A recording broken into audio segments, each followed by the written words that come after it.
This young man with a face full of icy disdain is our protagonist, Ravi's Bindika. Not long ago, he received an assignment from his father.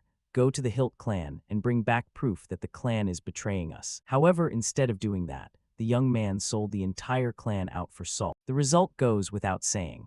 The general was immediately brought before his father to prepare for a fitting punishment. Inside the great hall, his father bellowed, "Ravis, how dare you do this? You fool, don't you know your place? I told you to bring back evidence of their treason, not to execute them. A Bindika who dares to disrupt the order of the demon realm." With a stern face he declared, "This time you've gone too far." Those reproaches came from Gamud Bindika, the demon king. Though Ravis was bound tight, he couldn't help but shout, "What do you mean? The proof is everywhere this time. You know it too. Those hilts are beyond saving. It's all because of those rusty old geezers kissing hilt butt. Even with evidence, we can't punish. How many of their crimes have been swept under the rug?" At that moment, someone standing nearby darkened, casting him a calculating, unreadable glance. Hearing this, Gamud Bindika scowled and lectured his son. "If you want to execute them, there are proper procedures. Your subjective judgment isn't part of the process." But those words didn't reach Ravi's. He sneered with contempt. "Procedures, execution, ridiculous." He went into a frenzy, eyes blazing, stubbornly insisting, "Darkness swallows the light. Isn't that the demon realm's survival rule?" Those words instantly made the old man wince, leaving him momentarily speechless. Sensing the silence, Ravis pressed on, upping the tone. "Father, great demon king, you can't even swallow the obvious darkness before your eyes, yet Bindika is still considered the emperor of the demon realm. You know full well the demon order is being manipulated by the nobles." Gamud Bindika disagreed, sighing slowly. "I didn't expect you to be so short-sighted, truly foolish." Ravi's frenzy did not stop. No sooner had he finished than Ravi's continued. "Bindika can only survive if the Hilt clan is eliminated. They've committed all sorts of crimes to seize the throne. Isn't that why you sent me to investigate? Instead of those cowards hiding behind the hilts and turning a blind eye to order." Once again those words poured out and the old man fell silent, after pondering for a long while. Gamud Bindika blinked before cutting in with a sarcastic tone. "What a waste of effort. Your punishment has been decided by the 12 dark seats." The definitive statement stiffened Ravi's, who repeated, "Punishment." Then he couldn't contain his rage, shouting angrily, "Ravis, for violating demon law and massacring the Hilt clan, you are exiled to the human realm." At that pronouncement, Ravi's eyes widened as he muttered, "The human realm." Ravis immediately panicked, stammering, "Father, you can't be serious. Are you for real?" Unmoved, Gamud Bindika straightened and declared firmly, "Ravis, to atone for your crimes, your powers will be sealed in the human realm. There you will learn the dignity of a Bindika." No sooner had he finished than cries of panic rose up. "No, father. Even if I killed the Hilts, I didn't destroy their soul." But despite his protest, the old man remained adamant. "What else? Carry it out." The screaming didn't stop, despite countless wards set up around them. "Damn it, I won't accept this. Stop it right now. I can't go. I did nothing wrong." Weaving through the crowd, a figure smirked slightly, watching Ravi's scream in agony. Bam grew even more excited, lining in and taunting. "Have a nice trip, disgraced prince." The smile turned craftier. "I'll keep this place very safe." Ravi spat a curse through clenched teeth. "You bastard." No sooner had the words left his mouth than Ravi screamed in such pain, it seemed to rip the air. Ravi's was sentenced to exile to the human realm under the human realm's law. Ravi's was sentenced to exile to the human realm under the human realm's laws. 1. Be loyal to the life in the imprisoned body. 2. Do not die before the appointed time. 3. Do not kill humans. Violation will result in the soul's destruction. Scene change. A young man suddenly bolted upright with a look of indescribable shock. Young Minyu's mouth hung open as he panted with difficulty. His hands instinctively rose in front of him in bewilderment, his fingertips curling and trembling slightly. Then suddenly he cleared his throat. Moments later, Young Minyu grabbed his head and exclaimed, "Damn, I'm actually in the human realm." He remembered Bam's smug face and snarled in his head, "That dog Bam, how dare he mess with me? When I get back, I'll snap his horns off first. Why does this human body ache all over?" Then Young Minyu slowly swung his legs out of bed, stood up straight, eyes scanning his current body with disdain. "I'm stuck in the weakest body." He turned his head and cursed inwardly, "Those useless damned hilts. Even breathing is a struggle. Isn't there any sulfur around here?" At that moment, the door creaked open, and a girl's head peered in. Seeing Young Minyu, she cried out, "You." Her eyes instantly welled as Young Minha ran over and threw herself into his arms, moaning, "Thank goodness, I thought you'd never wake up." The sudden contact made him freeze, thinking, "Who is this? family of this body. Before he could finish the thought, another figure appeared. Young Minyu's mother clasped her face with both hands and sobbed. Thank God you're awake. You must be in so much pain. Seeing this made Young Minyu wince and rack his brain. What situation is this? What am I supposed to do now? They say the human realm is one of the three great hells. Can I really live here? Before his thoughts cleared, another pair of footsteps approached slowly. Young Tisik, tall and imposing, said, "You're awake." His arrival made his mother anxious. Minyu just woke up. By contrast, his father's stern gaze left him stunned. Without delay, the father turned away coldly and said, "Get ready. School starts tomorrow. You've been lying around for a week. Work hard or you'll fall behind your classmates." His departure left the mother flustered, following him to remind, "Honey, Minyu is still weak. Waking up is good enough." But faced with Young Minyu's expressionless face, Young Minha turned and asked, "How do you feel?" In his head, he remembered his father's expression from a moment ago. His face lit up with excitement. "I really like that human. There are humans and demons here alike, but that expression." Then Young Minyu's gaze suddenly darkened with calculation. "I unconsciously fancy him. Better be careful until this body's memories fully return." Scene change, the sky is clear. Below it a row of schools murmuring with chatter. "Minyu, we're at school. This is a school." His mother dropped him off at the gate, still worried as she reminded him, "If you don't feel well in class, call me, okay?" Watching his back recede, her eyes showed clear anxiety. Meanwhile, Young Minyu walked thinking. The last time I went to school in the demon realm was 600 years ago. I never expected at this age I'd have to attend a human school. Hell, literally. Then he abruptly froze. The human realm is hell, isn't it? In the classroom, Young Minyu moved to a seat, thoughts racing. Right, humans barely make it past 100 years. Just live quietly so your soul doesn't get ripped apart. I already bought time by wiping out House Hilt. I just need to return and inherit my father's throne. Before the Bindika royal family falls into danger again. But as he was lost in thought, two classmates suddenly approached. "Hey, it's Minyu. Long time no see, right?" He heard the tone and turned with little interest. "What is it?" Tiwu bent down, slapping a hand on his shoulder as he added, "Do we charge Minyu a fine for being absent, you think?" But his body's earlier reaction left him stunned and terrified. It recoiled on its own. Suddenly, an old memory surged into Young Minyu's mind. A strange scowling face appeared, then his own face sneering. Below that, this very body was curling up, trembling with terror. Only then did Young Minyu come back to himself, eyes wide. He looked back, mind spinning. So this body was injured because of those dogs. While he was mulling it over, Tiwu suddenly thumped his head, teasing, "What the hell? Why are you acting all scared among friends? You're even more submissive than before. Long time no see. Greet us properly, and hand over that friend group membership fee now." Young Minyu hadn't had time to react. His brain could only think, "Don't tell me I'm being mugged." Another image resurfaced of Sincha teaching. "Look up here, this is a human, study them carefully." Those words set the students buzzing. No horns and so plain looking, probably smells bad. She didn't correct them but agreed. "That's right, humans are very crude. They'll do anything to hide their weaknesses. Besides, they're a foolish species, worshipping both demons and angels." Ravi's at the time chimed in with ridicule. "We should burn those idiots to ashes." Suddenly Sincha cast a dazzling spell, proclaiming loudly, "Exactly, Ravi. If you encounter humans, crush their crudeness." Back in the present, those memories made Young Minyu seethe. How dare these pathetic humans touch me? Meanwhile, Tiwu calmly scrolled his phone beside. A reckless hand lunged forward and grabbed his hair. Instantly, he slammed Tiwu's head hard onto the nearby desk. Humans are truly stupid idiots. Seung Hyun, hearing his buddy screaming, "Get off me right now," froze in astonishment. Seeing that, he didn't hesitate to rush over, shouting, "Is this guy's head soft or what?" But when he saw it, Young Minyu's eyes suddenly flashed red, leaving him stunned.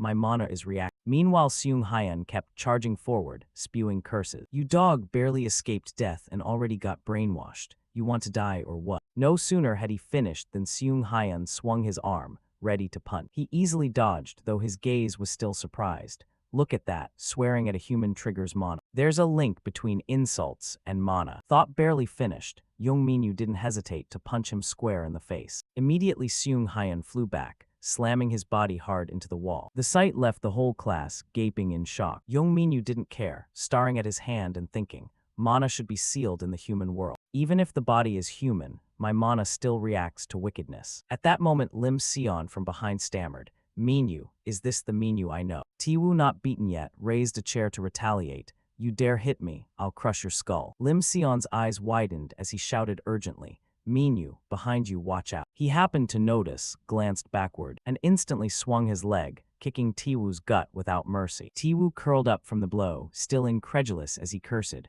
"What the hell?" He spat insults at Young Minyu, "You weakling." But before Tiwu could finish, Young Minyu cut in, "I've heard humans get crude to hide their weaknesses. You think swearing makes you stronger." No sooner had he finished than his leg shot back again, kicking Tiwu square in the jaw, snapping his head back. Another image flashed in Young Minyu's mind. The origin of the curses humans use comes from my mother. Now Tiwu lay defeated, sprawled on the ground. The classroom erupted in panic. Chatter flooded the room. Minyu took down Tiwu and Seung Hyun. "What's going on? Crazy." Meanwhile, Young Minyu stood motionless amid the noise. "And Dad said I just needed to live peacefully like this, and then go back, right?" Suddenly, he turned to the other classmates, standing over there, and said, "Any of you want to insult me? Let's test it." The boys in class saw Young Minyu's savage expression and immediately panicked. "Is that really Minyu? Oh my god." Even Lim Sion was stunned, whispering, "Is Minyu that strong?" While the others talked about him, Young Minyu slowly stepped forward. His face showed clear worry as he asked,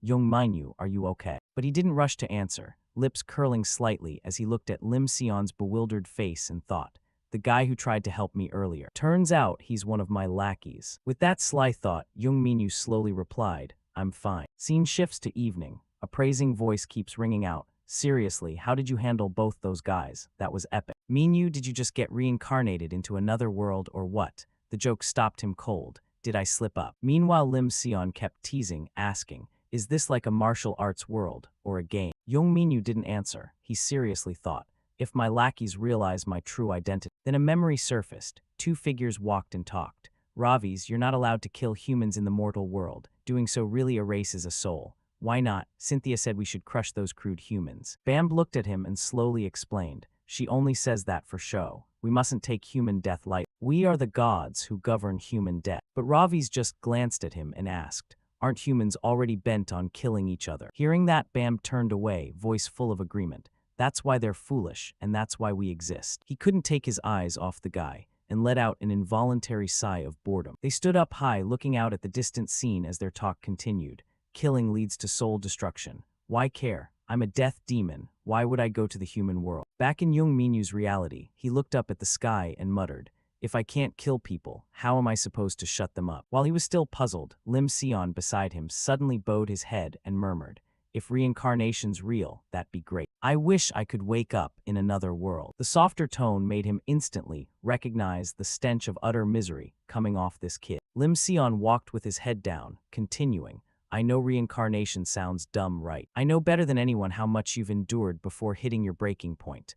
But contrary to that mournful act, Young Minyu felt pleased. He thought, "Good, he still doesn't know." Suddenly the boy's face cracked into a small smile as he slowly praised, "You were so cool just now, Minyu." But that compliment stabbed his ear. He sneered inwardly, getting praise from a mediocre human. Cut to another scene in a high-rise apartment building. Young Minyu sat on the bed, thoughts racing. "When humans cursed me, my mana definitely activated. Demons trapped in human bodies shouldn't be able to use magic." He looked at his hands, puzzled. What's going on here? Young Minyu's gaze froze for a long moment. Then a smile slipped across his lips as he thought to himself, "Just as I suspected." His face immediately flushed as he fell into vanity. Ravi's has no limits. But before he could get too cocky, he suddenly winced. It hurt for no reason. Young Minyu grabbed his left arm, and his whole body trembled involuntarily. As light filtered into the room, he lay curled on the bed, clearly struggling. "This limp human body can't handle my power. Now everything hurts." His face twisted in discomfort as he thought,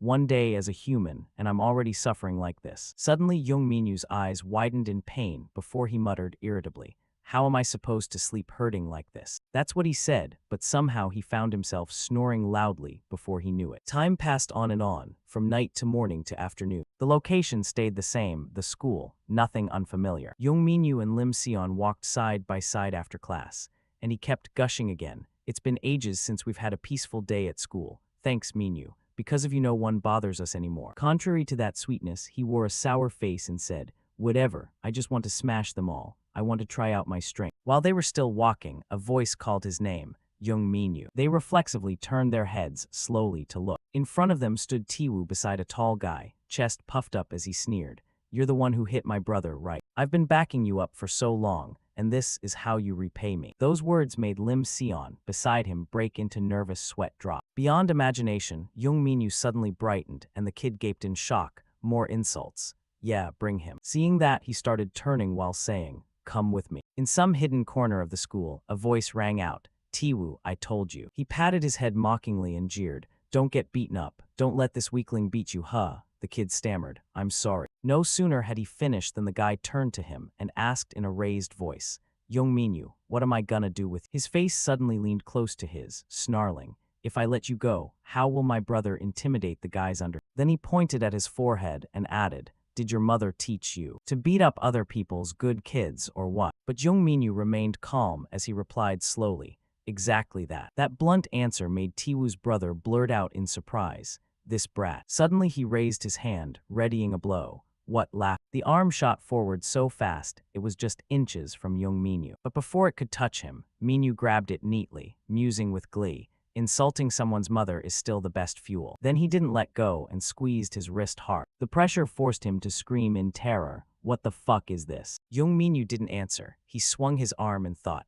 "O noble mother of mine, who endowed human tongues with venom." Instantly, he landed another blow on the guy's face, sending him flying backward. After that, a barrage of punches was unleashed, each one aimed straight at him. The violence struck only the body, but the insults could gnaw away at the soul. These petty creatures desperately called his name. Tiwu, standing in the back, got fired up and screamed, "Boss, that dog." Even Lim Sion nearby got a massive shock from Young Minyu's display. Meanwhile, the beaten guy, bruised and battered, could only turn to call his lackeys. "What are you standing there for? Grab him, quick." He instantly caught on to the plan and assessed slowly, "Planning to gang up on me, huh?" His eyes suddenly opened wide, pupils blazing. Even better. In an instant, Young Minyu lunged forward and took down each one in the blink of an eye. "The more wickedness there is, the stronger I become." Nearby, Lim Sion saw it and was so terrified he screamed. That scream nearly echoed deafeningly through the empty school. Only then did the arms slowly drop. Young Minyu looked up and began to breathe evenly. Behind him lay the guys he'd beaten to a pulp. He spread his arms and sighed, "What a rush." A memory flashed through his mind again. Uncle gave people violence while Mom made poisonous words. Violence is great. Violence is supreme. Now I understand why Uncle gave humans this. "Thank you, Uncle." Nearby, Lim Sion slowly approached and softly called Minyu. But from afar, a blazing red beam was heading straight for Young Minyu. In a small cave sat a mouse. Its red eyes glowed strangely. And in fact, those eyes had replayed the whole scene. "As you can see, your order has been carried out." That image was projected on another screen as a voice rang out, "My dear Ravis." A foot crushed the head of the blue demon beneath it. In front was Bamb, grinning with delight. "Looks like he loves Uncle's gift." Bamb nearby looked at him through the screen and added, "The demon bloodstone carved into the eye instead of the taboo stone. How much longer do you plan to endure it?" Inside the castle, two shadowy figures focused on the image of Young Minyu.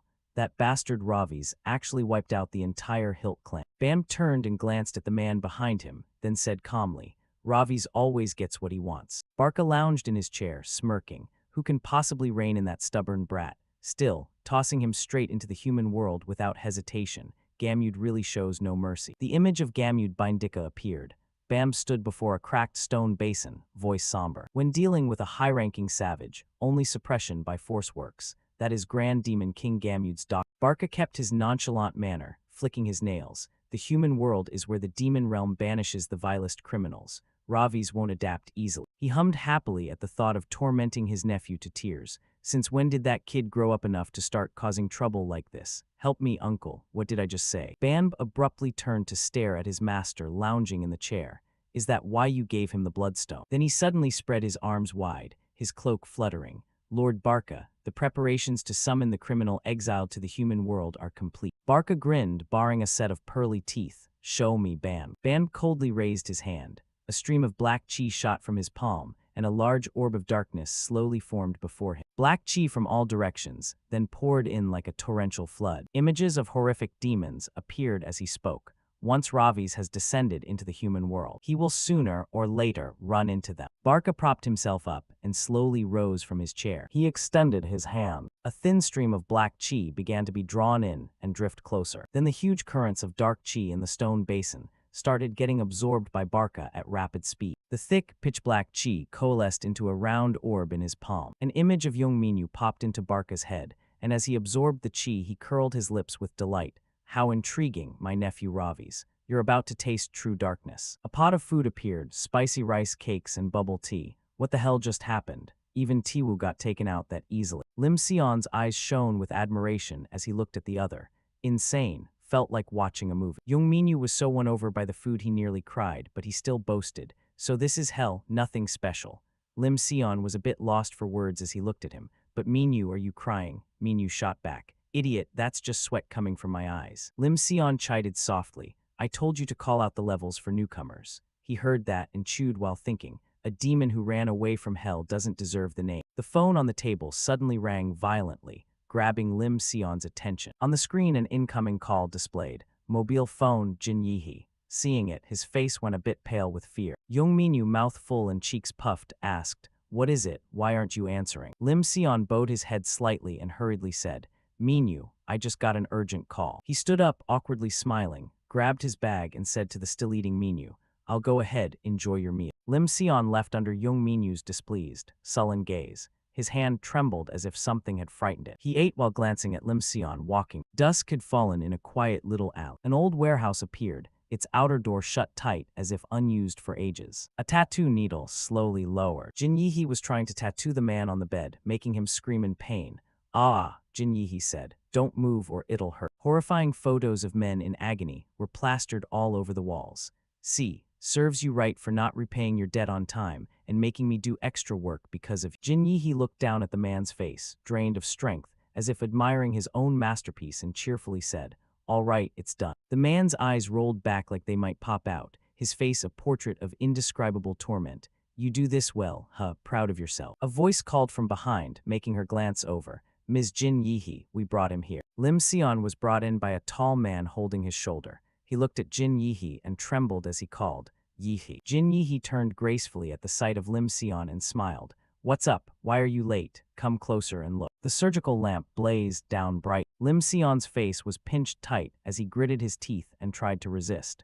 Open your eyes wide and look closely. Jin Yihe forced him to stare at the horrified face of the man below. What do you think this means? The words on the man's forehead appeared crystal clear. Do in, meaning petty thief. Jin Yihe leaned close to Lim Sion's terrified face and whispered, This guy's being punished for not paying his debt. Her voice suddenly turned eerie, her face taking on a hint of madness that made Lim Sion tremble uncontrollably. And you, Lim Sion, how's our promise coming along? He stammered, trembling, that. Lim Sion's eyes widened in terror. Lately, there have just been continuous mistakes. A crisp slap rang out. She hit him so hard his face flushed and he clutched his cheek, collapsing to the floor. You think this is a joke, huh? Jin Yihe lifted the tattoo needle in her hand to inspect it, while two burly guys dragged Lim Sion up, making him scream in terror. Why won't it ever clear up? Lim Sion writhed in pain, trying to break free from the two men's grip. Jin Yihe put on a crazed, thirsty expression and lifted Lim Sion's arm. Or should I just carve it right onto the back of your hand so you never forget? Hearing that, he started sobbing, resisting more violently, begging desperately. No. Jin Yihe spoke softly. Listen carefully, Lim Sion. She slowly withdrew the needle, dropping to one knee to look him dead in the eye. This is your last chance I'm giving you. Do exactly as I said. Jin Yihe gripped his hair, lined in and threatened in a low voice. And make sure everything's ready. Can I really pull this off? The sky was wrapped in a silent black, with twinkling stars scattered across it. Lim Sion sat alone in front of his computer. His hands clenched so tight they trembled. But if I don't do this, Lim Sion slowly wrapped one hand around the other that wouldn't stop shaking. He bit his lips, thinking, then Jin Yihe will. Lim Sion remained sitting silently before the brightly lit monitor. Cut to outside a high-rise apartment building. Yongminyu was grinding his teeth in agony on the bed. My stomach. Is this what it feels like to be unable to handle spice? Sweat poured off his face like a shower, his teeth clenched as if they'd shatter, his stomach burning, his whole body about to break. Just a little fighting and my shoulder feels dislocated already. Yongminyu grabbed and tore off his shirt, throwing it aside. This pitiful, weak body. He madly did push-ups, hopping to dull the pain, telling himself, I Ravi's Bindika absolutely cannot be defeated by something like this. Then Yongminyu ground his teeth and did sit-ups like crazy. I'll rebuild this trash of a body at any cost. His eyes rolled white. He screamed with fierce determination. No pain will make me give in. The early sunlight hit the clouds, creating a breathtaking scene. Outside the grounds of a high school, in the hallway, Lim Sion stood quietly, head bowed, staring at what he held in his hands. In his hand now was a hilariously outdated phone. Lim Sion worriedly looked at it and tightened his grip. This app. His eyes filled with dread, too dangerous. The gloomy image of Jin Yihe flashed up again. Make sure everything's ready. Lim Sion bowed his head and clutched it tightly in his hand. He squeezed his eyes shut and clenched his teeth in embarrassment. What am I supposed to do? A hand suddenly landed on Lim Sion's shoulder, making him jump and cry out. Hey, Sion. Young Minyu cast a cold glance down at the guy below. What's wrong with you? Why the jump? Lim Sion glanced at him, and an idea flickered through his head. Maybe I should ask Minyu for help. Young Minyu's stare remained icy as he kept looking at. Lim Sion ground his teeth and dismissed the thought. No. He suddenly thought of Jin Yihe and her crew. Even Minyu would be in danger if he got tangled with Jin Yi. Lim Sion kept his head down, teeth clenched, unaware that Young Minyu beside him looked at him full of confusion. I can't let Minyu get involved. A long strand of hair suddenly swept by, making Young Minyu flinch. Wait, that smell. A girl slipped and plunged face first in front of the two of them. I've smelled this before. Seeing that, Lim Sion shouted, Seunjai. He rushed to the girl's side. What's wrong? Are you okay? Wake up. Lim Sion hurriedly flipped her over. Where are you hurt? Seunjai's face had gone pale, and she wore a crazed smile as if she'd lost consciousness. Seeing that, Lim Sion was instantly frightened and backed away. One of Young Minyu's eyes suddenly turned red. Evil Chi, why is it inside a human body? A man came running over in a panic from afar. Seunjai, what's happening? The teacher hurriedly scooped Seunjai up and worriedly said, Wake up, I'll take you to the nurse. That strand of hair swept by once more, making Young Minyu startle again. On Seunjai's trembling arm, a jet-black sigil appeared. That mark, he gasped, eyes wide with shock. The hilt clan symbol has appeared on a human. Young Minyu's red pupil shifted, tracking the departing figure. I need to confirm this. Night fell again at the city's main hospital. A pair of long, hurried legs strode down the quiet corridor, making the person seated look up in alarm. Seeing the man reach for the patient room door, the nearby female guard quickly intervened.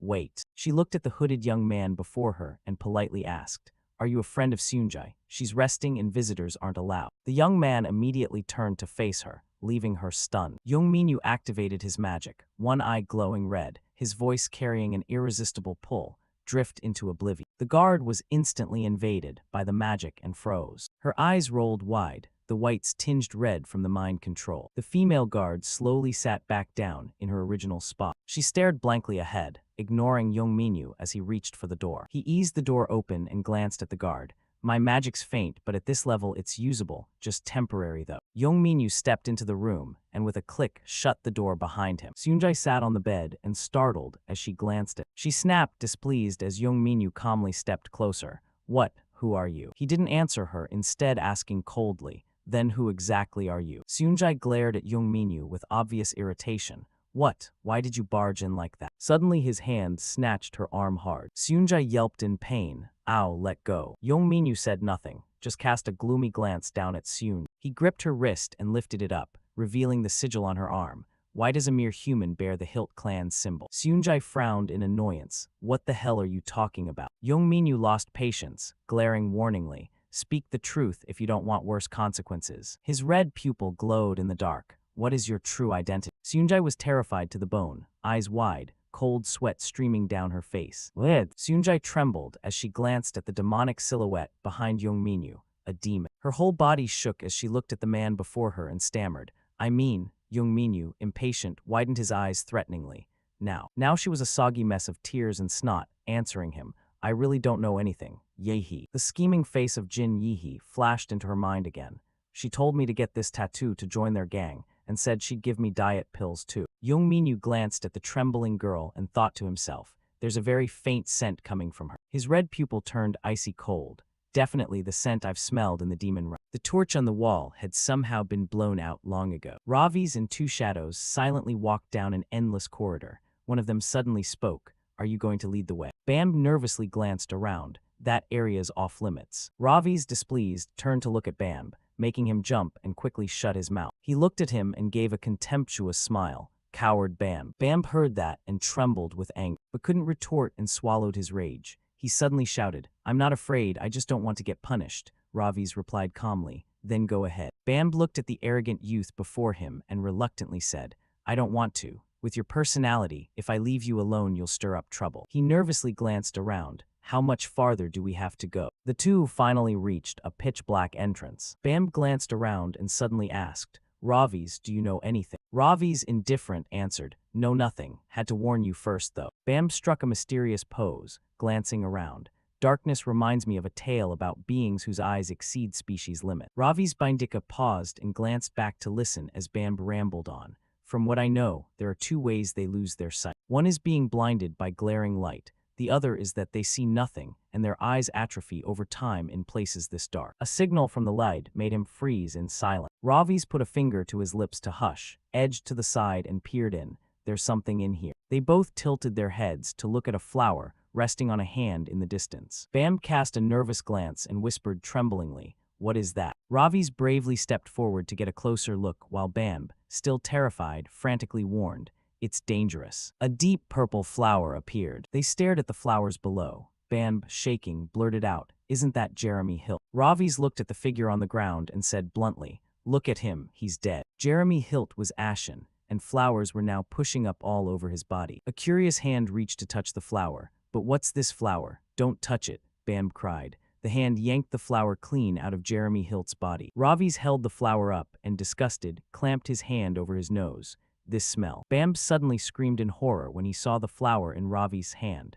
This is a carnivorous flower. Back in reality, Young Minu's gaze remained icy as he looked down. It smells exactly like a carnivorous flower. Seunjae was now like a madwoman, clasping her hands and sobbing, Please spare me. He watched silently as she trembled in fear on the bed. Outside the window, a demon hung upside down from a tree, its red eyes staring straight at Young Min. It stared at him. Ravi's, we've met. Its gaze turned eerily intense. I've been looking forward to this moment. An old abandoned factory came into view. Young Minyu quietly walked inside alone. He stood before a door and peered in. This is Jin Yihee's tattoo shop. The hilt symbol and carnivorous flowers. Could it really be just a coincidence? An emergency exit sign appeared in the image. A bunch of guys swaggered down the hallway of a rundown apartment building. Lim Seon, why's Youngmoo so obsessed with that high school kid? He doesn't need the kid, he wants the app the kid made. The blonde leader sneered. Now it's high-tech, huh? He squeezed the green pill in his hand. Huh, blue ice candy. Youngmoo just cooked that up recently. One of them snapped back annoyingly. Easy on it, you idiot. Didn't you hear what happened to Ju Seung-hai yesterday? The new stuff's got nasty side effects. The two strolled on chatting happily. Screw it, as long as it's a good trip. A familiar sigil appeared on the blonde guy's neck again. Young Minyu cast a cold glance at the group. That smell again, and the hilt symbol. The two continued swaggering down the corridor. Young Minyu suddenly appeared and blocked their path. You guys get those tattoos at Jin Yihee's too. The blonde, seeing him, swaggered forward. Huh, who the hell are you? He stepped up to Young Minyu and taunted. Hey, you Yihee's buddy. The blonde reached up and touched his face. Show some manners, will ya? Young Minu's red pupil suddenly flared. He swiped the man's hand away and unexpectedly delivered a powerful slap that left his cronies behind him too stunned to react. The man was struck so hard, he collapsed to the ground under the horrified gazes of his companion. One of his followers immediately shouted in rage, You brat, who sent you? Young Minyu said nothing, merely lunging forward with a clenched fist toward the man. He was punched before he could even defend himself and coughed up blood as he fell backward. Another man tried to charge. You're crazy. He rushed at Young Minyu. You want to die. He swung a fist in anger, but Young Minyu dodged it easily. Then Young Minyu delivered a direct punch right to the middle of the man's face. The man screamed in pain and collapsed. The remaining man saw this, drew a knife, and tried to lunge. He gripped the knife and charged straight at him.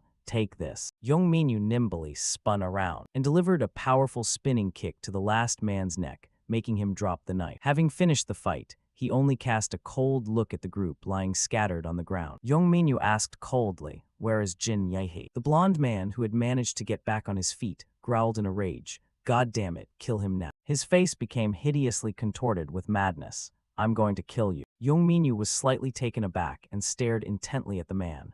What? Did his demon energy just flare up? He lunged straight at Asta like a rabid dog. As Young Minyu raised his hands to defend himself, he thought, his movements have changed. Did that drug enhance his physique? His red pupils dilated as he cursed inwardly. Damn it. The night sky remained as quiet and desolate as ever. Jin Yihee stood before someone lying on a sofa and spoke up. The app isn't finished yet. I'm sorry. The man beside her chimed in as well. I guarantee it won't take much longer this time. Youngmu, lying on the couch with a hand over his forehead, spoke with pure disgust. I feel like I've heard that one before. Furthermore, Jin Yihe glanced sideways at the man kneeling and trembling beside her. We caught the guy who was skimming the blue ribbon supply. The man desperately cried out, "Mercy, I was wrong, please spare me." He looked at Youngmu and pleaded, "Please give me one more chance, I won't screw up again." Youngmu didn't answer, but merely glanced at the blue roses on the table. He reached out and grabbed the entire bouquet from the vase. The bouquet was lifted with effortless grace. The man was now trembling and weeping on the floor. He looked up and begged, "Please, I beg you, spare me." Then he began to shake his head frantically in resistance as he saw what was in front of him.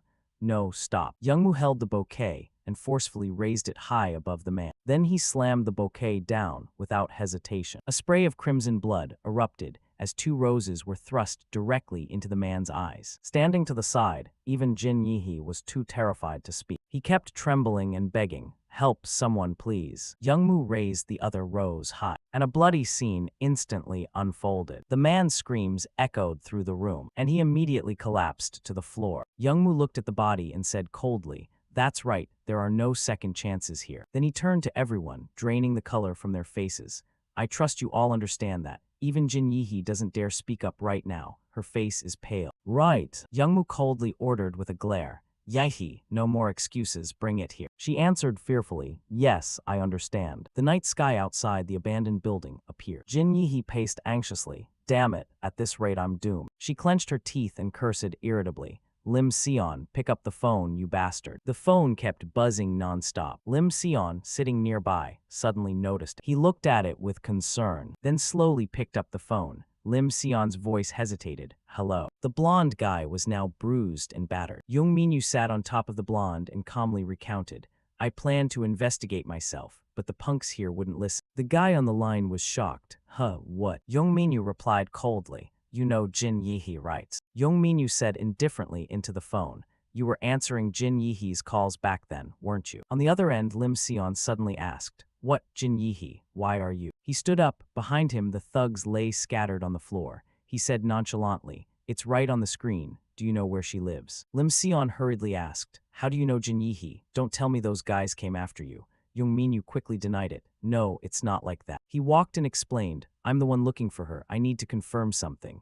The other guy anxiously asked, "You went looking on your own. Where are you now?" He replied casually, "At Jin Yihe's tattoo shop, but she's not here." Something suddenly caught his attention. Up the stairs, a white cat stood there. It froze when it met Young Minyu's gaze. Over on the other end, Lim Sion hurriedly put on his coat to come to him. "Minyu, stay away from Yihe. I'll be there right away." He blurted, "Huh." Young Minyu hung up and glanced toward the cat. The white cat was pretending to play with a little gold bell. The cat trembled all over. He stepped closer to it. "Hey, you fluffball. Yes, I'm talking to you." Then he reached out and scooped it up. To hold it up to his face, he asked, "You understand me, right?" The white cat let out a few fake meows. He glared at it and said, "Make sure I can understand you." He made it tremble in fear. Then it shouted loudly, "Yes, sir." Young Minyu folded his arms and demanded, "Last time you were a rat, yesterday a demon, and today you're a cat. What exactly are you?" "I am." She finally revealed her identity. "I'm a supervisor sent from the demon realm to the human world.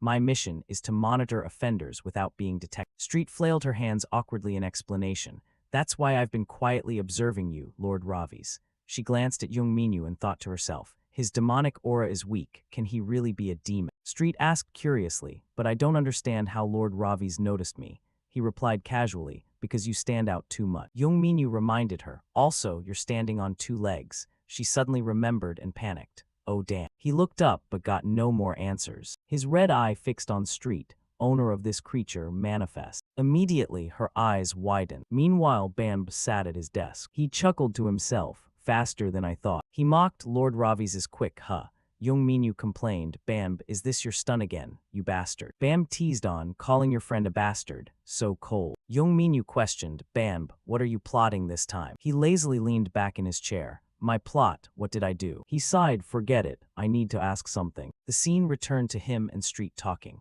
"Everything's different from what I remember. Normally criminals can't use demonic power in the human world, can they?" She thought for a moment. "Demonic power, rules always have exceptions." Bamb half answered, "You'll understand soon enough." Anything else you want to ask? Young Minyu added, actually, that scent is very strong in this world.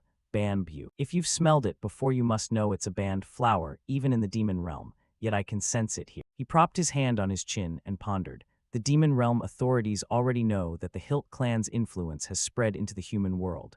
They're spies, so you can't say they've been completely eradicated. Young Minyu looked up and added, so it's really the Hilt clan. You mean remnants of them are in the human world? Bam smoothed his hair. Ravi's. He explained the human world isn't what it used to be. It's a playground for all kinds of schemes. Bam clasped his hands. This actually makes things easier. You're already there, why not take the chance to wipe them out? He was stunned. What, wipe them out? What the hell are you talking about? Young Minyu pressed. Hey Bam, spell it out. What else is going on? Suddenly the cat meowed, meow meow again. He glared at the cat with annoyance and muttered, damn it. Night fell. Somewhere in the city. Jin Yihe angrily stared at her phone. He's not picking up. Time's running out. She shouted in anger, that bastard Lim Sion. Has he lost his mind? Not even answering his phone. Jin Yihe kept tapping her phone. So annoying. She hissed at Lim Sion, you're dead meat. Xiang Jun was at the internet cafe when he got a call. What's up with Jin Yihe? The woman on the other end barked. Xiang Jun, get to the office now. Jin Yihe clenched her fist in anger.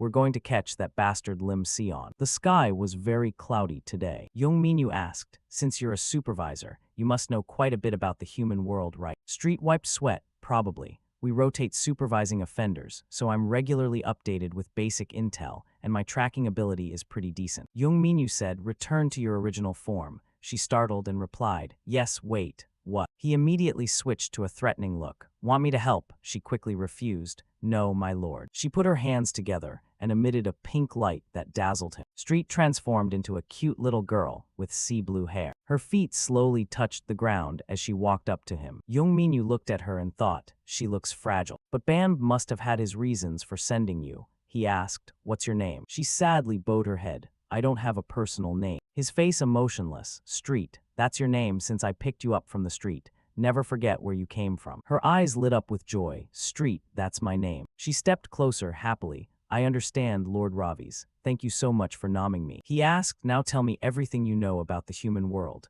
Street obediently replied, yes, my lord. Outside the city, Lim Sion ran down the street, drenched in sweat. Minyu's in danger. I should have refused to come, he thought. He remembered holding a flower and a trophy. He thought to himself, I can't believe I actually won. Suddenly someone called Lim Sion's name. It was Jin Yihe. He was standing among the thugs. Jin Yihe added, you're the developer who won the prize, right? I heard the reward was only 50 million. Jin Yihe squinted. Now you're a valuable asset. Toss him into the van. Lim Sion's face was full of panic. His screams echoed and the flower fell from his hand. Lim Sion was thrown into the vehicle, guarded by a few men outside. Youngmu, sitting in the back, said, what's there to be scared of? This is a business deal. Look to your left. Next to him was a suitcase stuffed with 50 million in cash. Hand over the app you made to us. Despite being terrified, he protested, I didn't make this to sell. Youngmu stared out the van window without a word. After a moment, he said, that's just your delusion. Lim Sion trembled, sweat pouring nonstop. Back in the present, he was sprinting down the road. In his head, he thought, I have to get there fast. Can't let him meet Jin Yihe. Suddenly, he bumped into someone. Lim Sion panicked. I'm sorry. Suddenly, his eyes flew open. Xiang Jun slipped his hand into his pocket.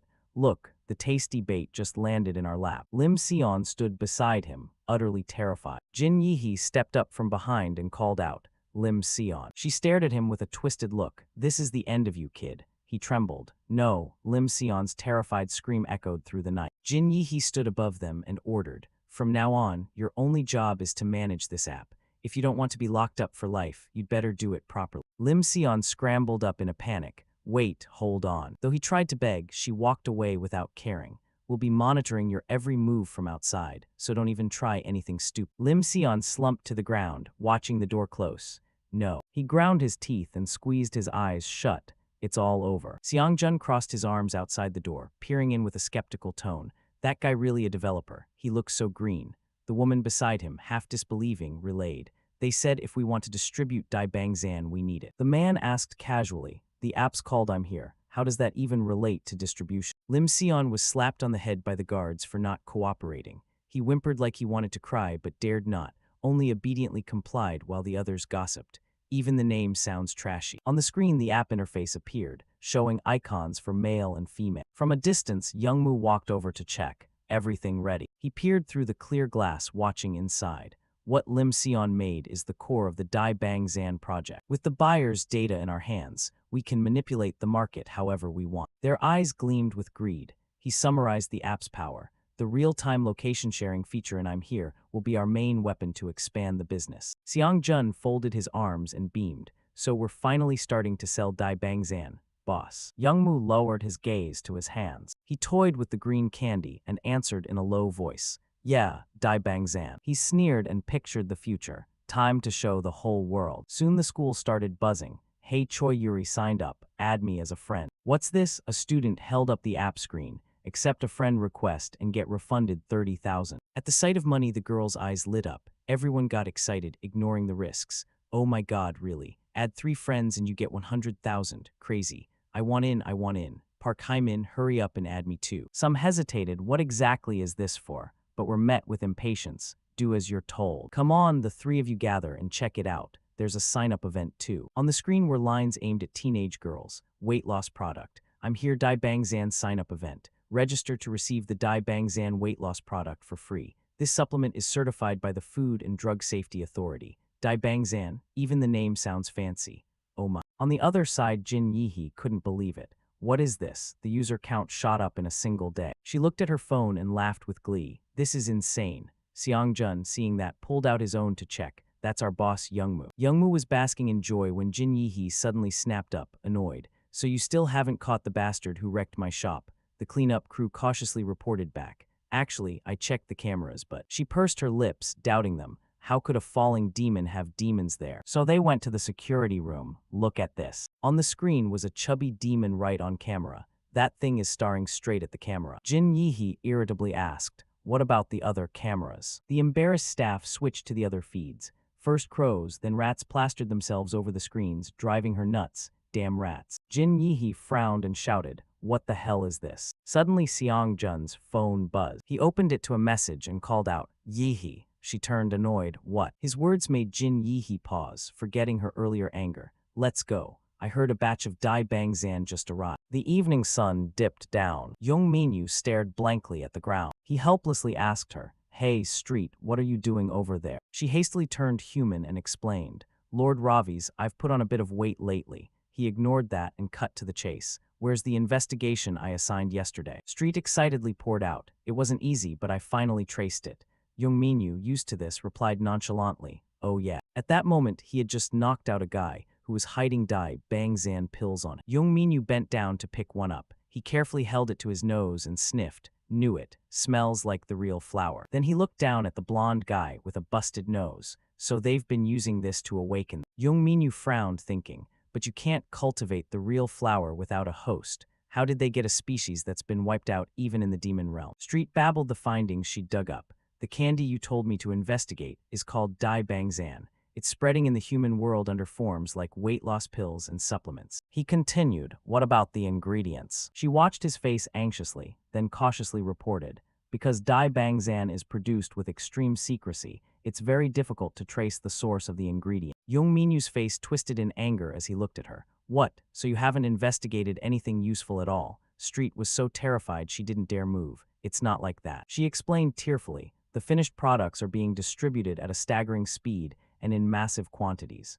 We just need to follow the dense traces of demon energy to find the production site. He stepped forward and poked her forehead, questioning her. Then you should have been there ages ago, shouldn't you? Street didn't dare argue, only stating the truth. That's because Lord Bamb told me to stay with Ravi's. Hearing that name made him frown in annoyance. What, Bamb? Are you reporting everything to him? She clutched her reddened forehead and stammered a plea. I'm sorry, Lord Ravi's. I'm just a lowly creature forced to obey both of you. Yongminyu put his hands in his pockets and asked seriously, Street, choose right now. Me or Bamb, who is your true master? She stammered with tears in her eyes. I.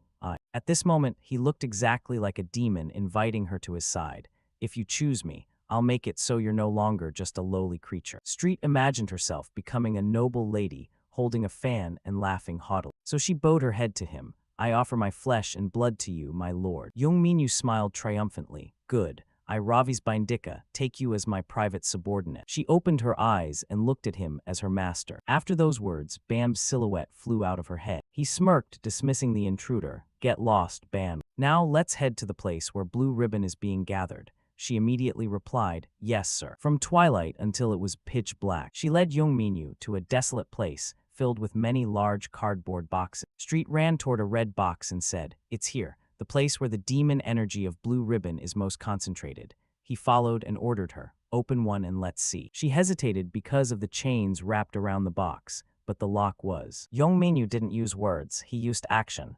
Move. He unleashed a punch, and in one blow, dozens of chains shattered. The lock was broken, and the door swung open accordingly. Street used her nose to sniff for anything strange. Both of them quickly covered their noses and backed away. A stench made them want to gag. Looking at the boxes piled up inside, the sight was haunting and indescribable. Street furrowed her brows in disbelief. All of this is Blue Ribbon. Even the protagonist's expression became extremely grim upon witnessing this. Barca's laughter echoed across the entire mountain. He delivered a relentless barrage of punches and kicks to Ravi's while taunting. All you can do is hold up your arms and defend. My dear, arrogant nephew Ravi's, you're just as pathetic as ever. His arms were swollen from the beating, yet he couldn't land a single counterblow. At that time, Ravi's was still just a child, so his reckless defiance was only natural. You really are a vulgar, terrifying old man. Barca stepped back, channeling all his strength into this final strike. If you only exist in this world because of your cuteness, then you might as well die. Staz's eyes widened as he raised his arms to block. The moment the punch connected, his face went pale from the sheer intensity. Despite that, Ravi's refused to surrender and continued to hold his ground. Seeing the boy's unwavering determination, a satisfied smile spread across the man's face. But in the end, Barca still punched him right off the cliff. A blood-curdling scream echoed through the air. Seeing himself plummeting from a height of 1,000 meters, he shouted a curse at the top of his lungs. You damn old man. Barca stood at the edge of the cliff looking down, doubled over in laughter. Is that how you plan to die? Then Barca launched himself off the cliff, following him down. Ravi's hit the ground trembling, in too much pain to even speak, while the man landed as light as a feather, not forgetting to check in, dead yet Ravi's. He pouted in anger, but then something else caught both of their attention. Barca looked into the distance and saw numerous flowers blooming. Man-eater. They're here. Ravi's bolted upright, staring at them with wide eyes. His expression shifted from surprise to creeping terror. When light and darkness were separated, no creature could exist on the opposite side. Yet other entities were born that could not be absorbed by either side. At some point in time, the ancients looked down together at that peculiar object. The first flowers bloomed as they converged. They scratched their heads, wondering how flowers could grow on a human body. Furthermore, the corpses looked as if their very souls had been drained, and their purpose for existing, the thing that devoured fallen angels and corrupt demons, was to destroy the world. These flowers looked beautiful on the outside, but their true nature was terrifying enough to make one shudder. Uncle and nephew stood before the roaring fire. Barca folded his arms and smiled, while Ravi stared ahead with a grim expression. Yongminyu covered his nose and muttered, they should have all been burned back then. Street, standing beside him, agreed, I think so too, Demon King. But why are there so many of them? I wonder how many shipping crates full of these flowers are in here. He turned and asked her, did these flowers grow in the human world from the start? Do you know? Street was startled, having no idea.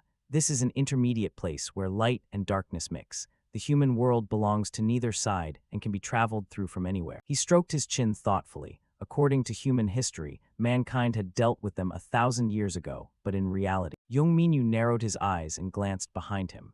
If they're appearing in both worlds simultaneously, then someone has definitely interfered. She frowned and followed his gaze. Indeed, someone. A man switched on a flashlight, the beam hitting them both and causing Street to squint in discomfort. A group approached from the distance. The man with the light pointed aggressively and shouted, where did that voice come from? How dare you come here? Do you know where you are? Then someone recognized Street and hurried to report to Jin Yihe. Damn it, Yihe, it's that bitch, the one who came to the tattoo shop. She also recognized the leader and pointed her out to Yongminyu.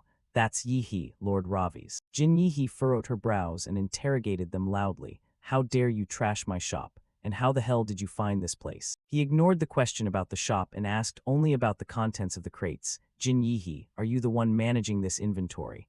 The woman spat a curse at him. What's this idiot talking about? And what if I am? Yongminyu asked further, do you know the source material? Jin Yihe burst into laughter at the question. The source material? What, are you trying to steal my trade secrets now? He let out a long sigh of annoyance, even if it's none of my business. His eyes suddenly turned cold and serious. Leaving this alone would be a bit of an eyesore. She reached into her pocket for something, swearing as she did, "You bastard, you know what happens if you cause trouble in front of Youngmu again, right?" She pulled out a handful of blue ribbon pills for her subordinates. "Look at this, a special gift." They stared at the pills with greedy eyes. One of them even asked in disbelief, Are you really giving these to us?" Jin Yihe smirked and ordered, "Shut up and swallow." The space fell silent, filled only with the sound of the four men chewing and swallowing. Yongminyu commanded her, "Street, with your current mana level, you're just a burden. Find a place to hide." She quickly ducked away, understood Demon King. After consuming the pills, those people suddenly transformed into different beings.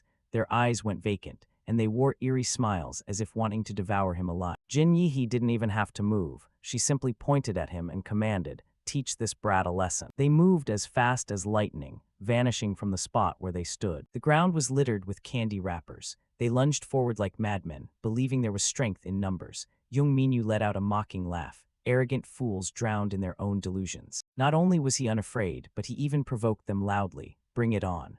The mana in this place was incredibly abundant and rich. The brown-haired one lunged first, but Astad dodged it, then quickly crouched and took him down with a single punch. The one lurking behind charged forward with a roar, only for Astad to deliver a kick to his neck so hard he began to foam at the mouth. Another tried to take advantage of a blind spot to play dirty. Little did he know, Young Minyu saw everything. Not only that, his reflexes were incredibly sharp. The man with the knife didn't even have a chance to stab before Astad anticipated his every move. An uppercut sent the man crumbling to the ground. Suddenly, Young Minyu spun around. The brown-haired thug desperately lunged to grab him. Astad gritted his teeth and cursed, "You bastard."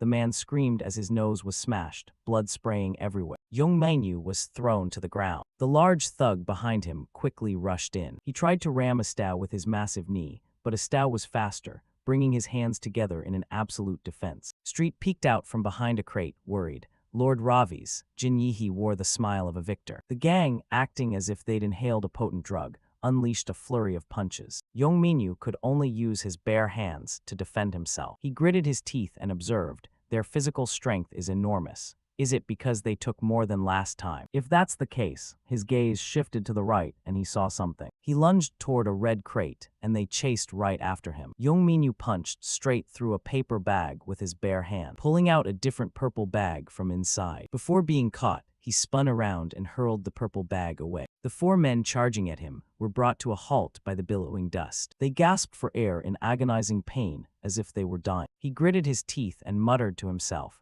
"I don't like this low-grade stimulant, but the mana is surging, becoming more intense. It really is that blue ribbon stuff." One of them clutched his mouth, gagging, but before he could do anything, Astad grabbed him by the face and shoved him back. He screamed as he was pinned to the ground and beat. Young Minyu was like a demon, frantically swinging his fist. One punch, then two, leaving the brown-haired man bloodied and unconscious. Someone tried to ambush him, but he dodged easily. Next, he gripped the man's leg firmly, performing a takedown that left the opponent with no time to react. Not finished yet, he held the leg tight with the intention of crushing it. The man's foot was practically pulverized. He screamed in pain, but it was useless. The big guy charged in again, undeterred.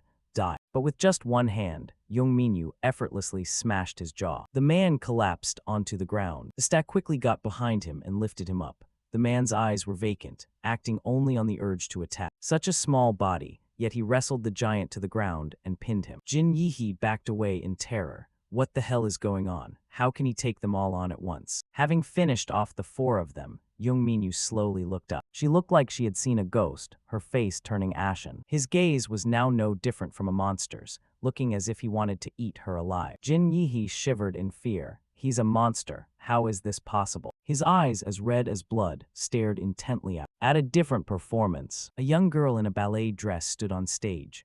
Below, a crowd of people sat watching. Kang Hyunju breathed steadily to regain her composure. From within a room, her mother's voice echoed, "That's right, she's my daughter, Kang Hyunju." She watched the screen showing her daughter's performance, rambling about her talent. "My daughter can easily join the Venus Ballet Company with that level of skill." Youngmoo entered without asking for permission.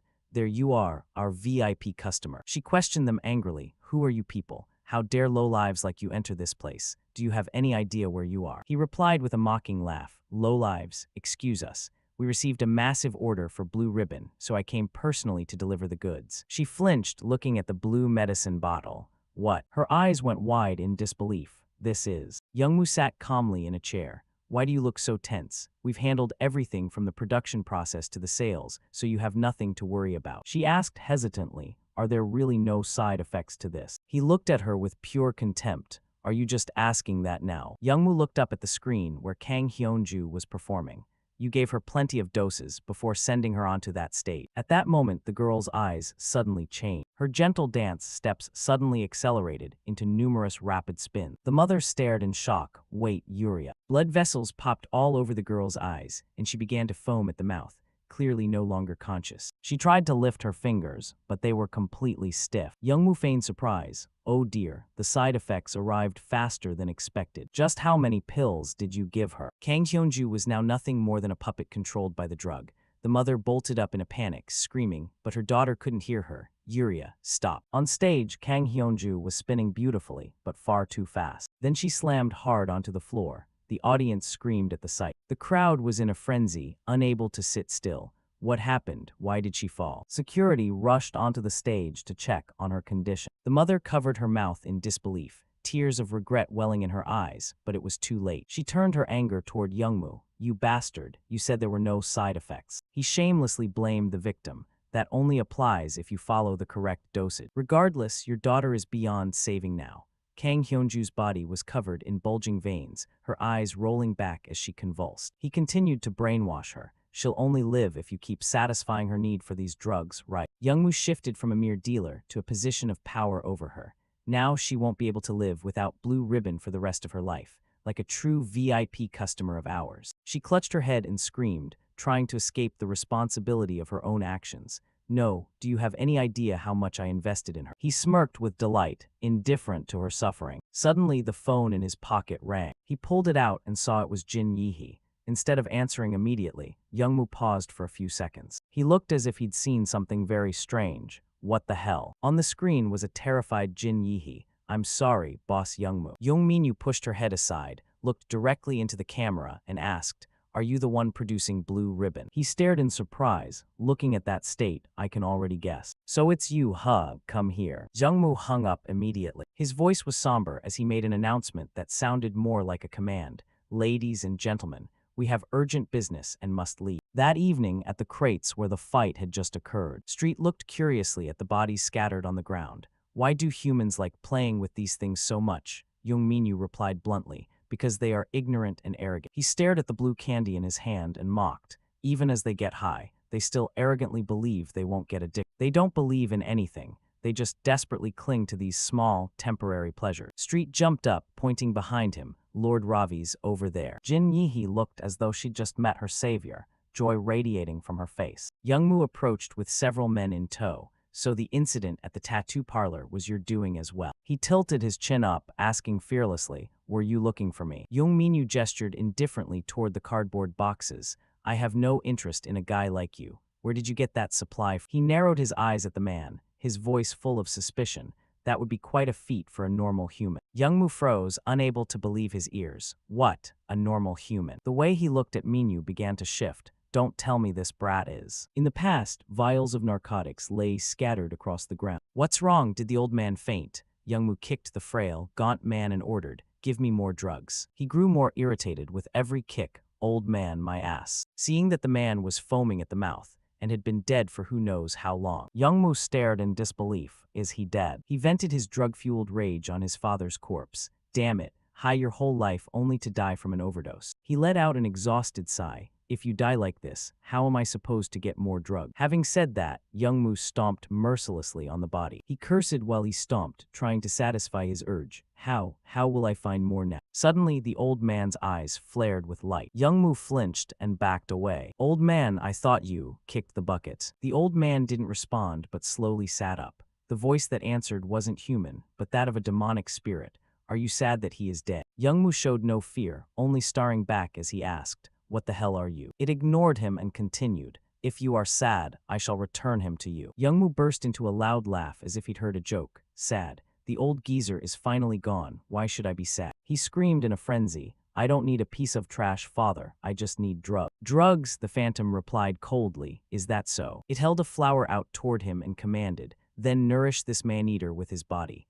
The phantom continued to coax him. Trust will be built between us, and you shall have what you desire. Youngmu took the flower and stared at the man-eater with suspicion. If anyone appears to reject your loyalty or cast aside the man-eater, deal with them.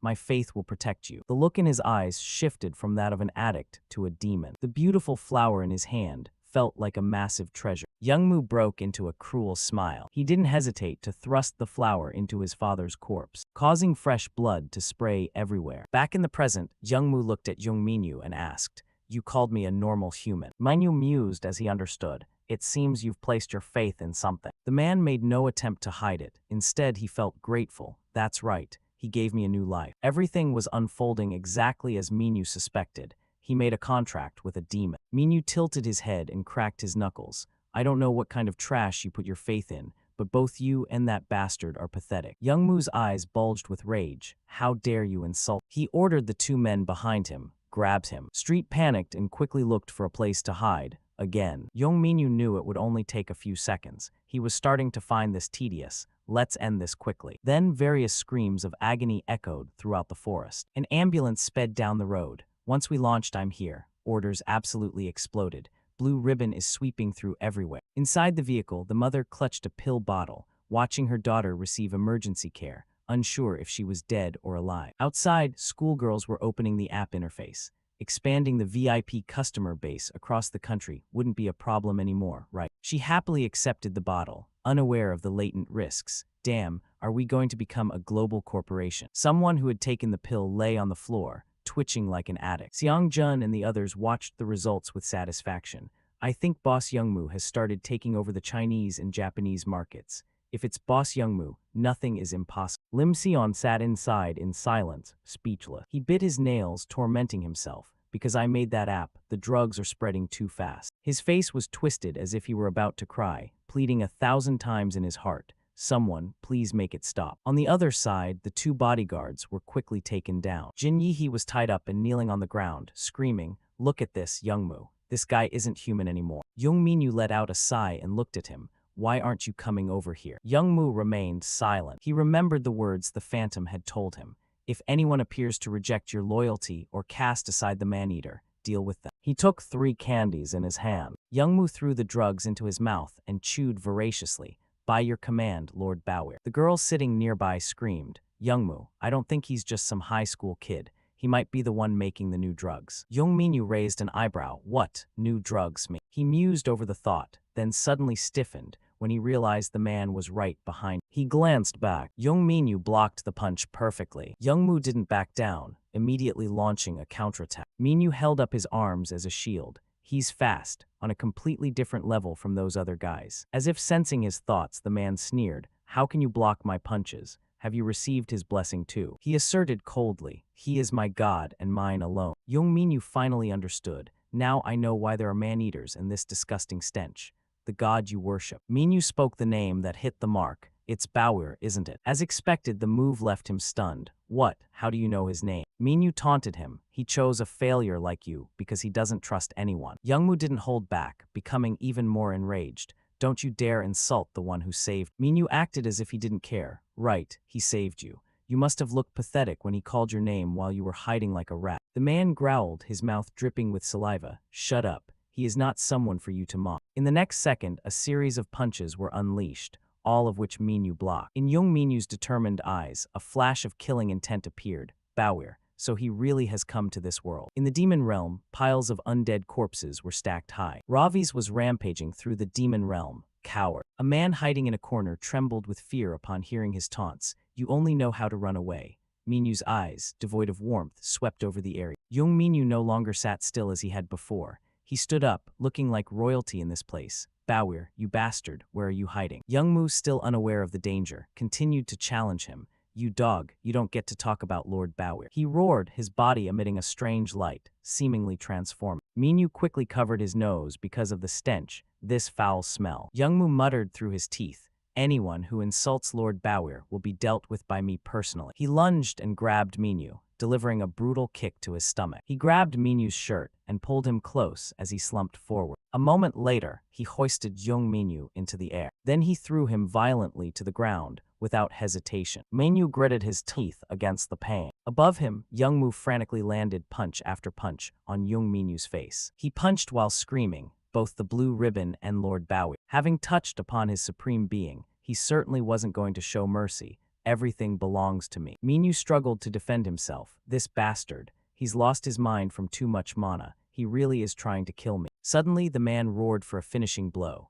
Minyu didn't back down, igniting his own power in response. Street sat trembling in the corner, silently praying, Lord Ravi's. Seeing young Minyu take the hits, she was fraught with worry. He has reached the limit of that mortal vessel. Street thought to herself, if this were the demon realm, every time I remember, if you could truly use your mana. Back in the demon realm, Bamb was also observing. It seems the test subject for the man-eater has gone berserk. I thought that with the demon bloodstone in hand, Ravi's could easily control the subject even in a human body. She predicted that he might die this time, and his soul would vanish forever. Bauer questioned Bamb, do you know what Ravi's hates most? The boy looked confused. Hate, he explained. He hates almost everything. It's hard to pick just one. Bamb nodded as if he understood and let out a sigh. Is it because his temper is a bit short? I wonder who he learned that from. Seriously, Bauer exposed him. Don't use your face to mock me. I know everything. Having been called out, he turned his face away. He muttered a crude comment as he noticed Bam's confusion. Bauer gave a low laugh. He is obsessed with things that aren't clean. Above ground, the battle between defense and offense continued. Before the next strike, Young Minyu quickly blocked it. Filthy. Youngmu froze for a few seconds upon being blocked. What? Minyu shouted, I can't take it anymore. This stench of decay coming off you. His hands, which were holding back the man's fist, tightened their grip. The man released his hold from the pain. Seeing Minyu slowly stand up, Youngmu was forced to back away. What the hell? Young Minyu looked at his hand with doubt, just using the left hand. It felt as if a current of electricity were running through him. It feels like I'm using the hand of my actual body. Young Minyu looked at him calmly. What can a mere brat do? Without giving the man's body time to recover, he landed another blow. Youngmu fell backward in pain. The girl with him collapsed and stumbled back a few steps. He realized the danger. Who the hell are you? Minyu warned him, stop babbling with that foul mouth of yours. Youngmu took another painful punch to the face. Bamb, watching from below, was dazed, suddenly so strong. Bauer explained, Ravi's that kid. It seems he's dazed by the smell the subject secretes after awakening. His hardened expression was proof enough. It must have been difficult to even get close, because Ravi's hates filth more than anything. He leaned back with a smirk. When fear takes over, his body awakens automatically, allowing him to borrow a small portion of his true power. Bam's voice trembled. You mean he can use his power even in a human body? Bam's eyes went wide as he realized, even with the demon bloodstone, it should be impossible for a sinner's body to use demon realm power. Bauer had noticed from the start, Ravi's is no ordinary person. He asserted confidently, no matter what anyone says, Ravi's is my heir. On this side, Youngmu had been beaten to a pulp. Young Minyu approached aggressively and cautioned him, you fool, consider yourself lucky. He looked at him and coldly declared, I will sentence you to death with this body. Youngmu was pushed to a weak position. Impossible. Why am I? Are you receiving Lord Bauer's blessing? He fumbled around, looking behind him in confusion. A faint smile crossed his face. That's right, Lord Bauer's blue ribbon it. Just as he was about to strike, Young Minyu caught him. Don't try anything. He took a stance, I'll end this, but I won't kill you. He dug his feet into the ground for momentum, then charged forward without hesitation. The man opened his eyes, as if accepting the outcome. It was a direct punch to the face that couldn't be blocked. Young Minyu gripped his own hand, then released it. His body was gradually changing, seemingly becoming one with the wall. Young Minyu reached into his clothes, pulled out a handkerchief, and wiped the remaining traces from his face. The smell had finally faded a bit. Scene changed to Lim Sion's location.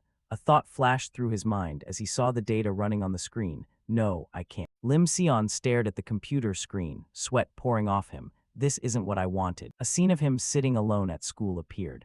School factions, mandatory relationships in class that couldn't be avoided. Then a scene of Lim Sion standing at a distance, silently watching a group bully a classmate just so he could live in peace without becoming a target, pretending to like this person and hate that person without showing genuine closeness. The student was bullied to the point of tears. Lim Sion thought, I just want to help everyone have a place to find necessary connection. Lim Sion and Young Minyu looked at the crowd with apprehension, but he gritted his teeth in anger. I didn't create this to sell stimulants or do any kind of business. Lim Sion's fingers seemed to be stimulated by something as they flew across the keyboard. The lines of code on the screen sped along like arrows. While Lim Sion was typing with gritted teeth, the phones of the people outside suddenly reported errors, leaving them bewildered. What? Why is it reporting an error all of a sudden? Mine too, what the hell? He glanced at the people behind him and thought to himself with clenched teeth, hurry.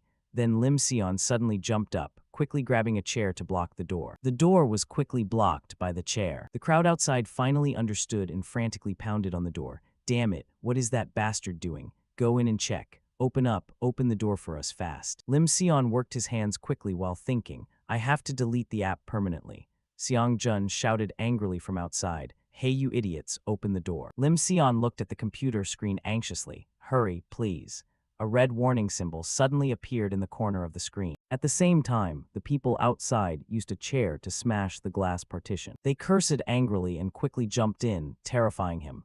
You bastard. One of them angrily slapped Lim Sion hard. What the hell are you doing? The blonde man went to the computer screen and roared. He really wants to bankrupt us. Hearing this, the other man angrily kicked him. You damn brat. Seong Jun shouted beside the blonde man, urging him on. Damn it, stop it. Hurry. If Boss Youngmoo comes back, we're all dead. Lim Sion gritted his teeth and covered his head, enduring the brutal kicks while thinking, I just need to hold out until the app is completely deleted. He suddenly reached out and grabbed a shard of broken glass nearby. Lim Sion turned and swung his arm forcefully, cutting the black-haired man's leg with the glass until it bled. Then he quickly scrambled up and ran. Lim Sion ran to a nearby fire extinguisher and gritted his teeth as he violently pulled the safety pin. Then he spun around, aiming the nozzle straight at the crowd and roared in anger. This belongs to me, you bastards. He angrily sprayed the fire extinguisher at the crowd, forcing them to cover their faces. What the hell, damn it, has the kid lost his mind? The program on the computer screen was now nearly finished.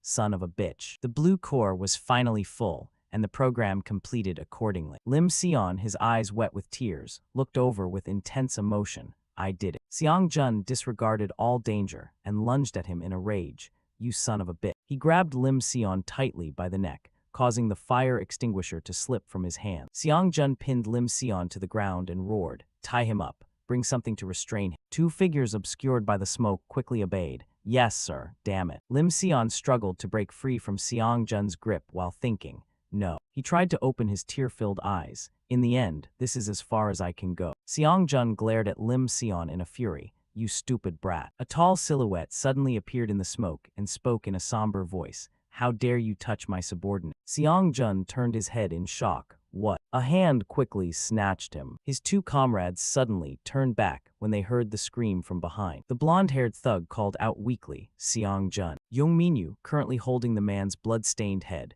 turned back and shot a cold glance at the rest of the gang. The other two were completely terrified and screamed, what the hell, man, Seong Jun. Seeing those two, Young Minyu immediately tossed Seong Jun aside and lunged forward at high speed. He unleashed a barrage of attacks that left the blonde-haired man beaten black and blue, unable to even mount a defense. The two of them were quickly neutralized by Young Minyu and collapsed onto the ground simultaneously. He looked at the group and spoke in an ice-cold voice, how dare you touch what's mine? Even if he were to die, I wouldn't allow it. Lim Sion looked up at Young Minyu with tear-filled eyes. Minyu. A scene of the two of them sitting under a porch suddenly flashed back.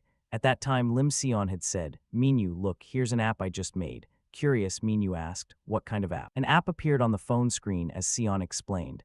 People close to each other can gather here to interact. If you live near them, you can share your location and even set up study groups. Young Minyu stared in shock at the phone screen and remarked, that's incredible. You actually made an entire app like that. He pointed to a warning whistle icon in the corner of the screen and asked curiously, so what is this? Lim Sion replied, that. Then he bowed his head sadly and said, thinking back to when Tiwoo's gang dragged you away, I'm sorry I couldn't do anything. Lim Sion's eyes held an indescribable sadness as he continued, at that time, I really couldn't find where you were, so I added this feature. He began explaining the function of the red button on the screen. If you press it, it will show your current location to people you've designated as friends. If something like that ever happens again, just press it. Then Lim Sion suddenly turned to look at Young Minyu and declared clearly, no matter what, I will be there to help.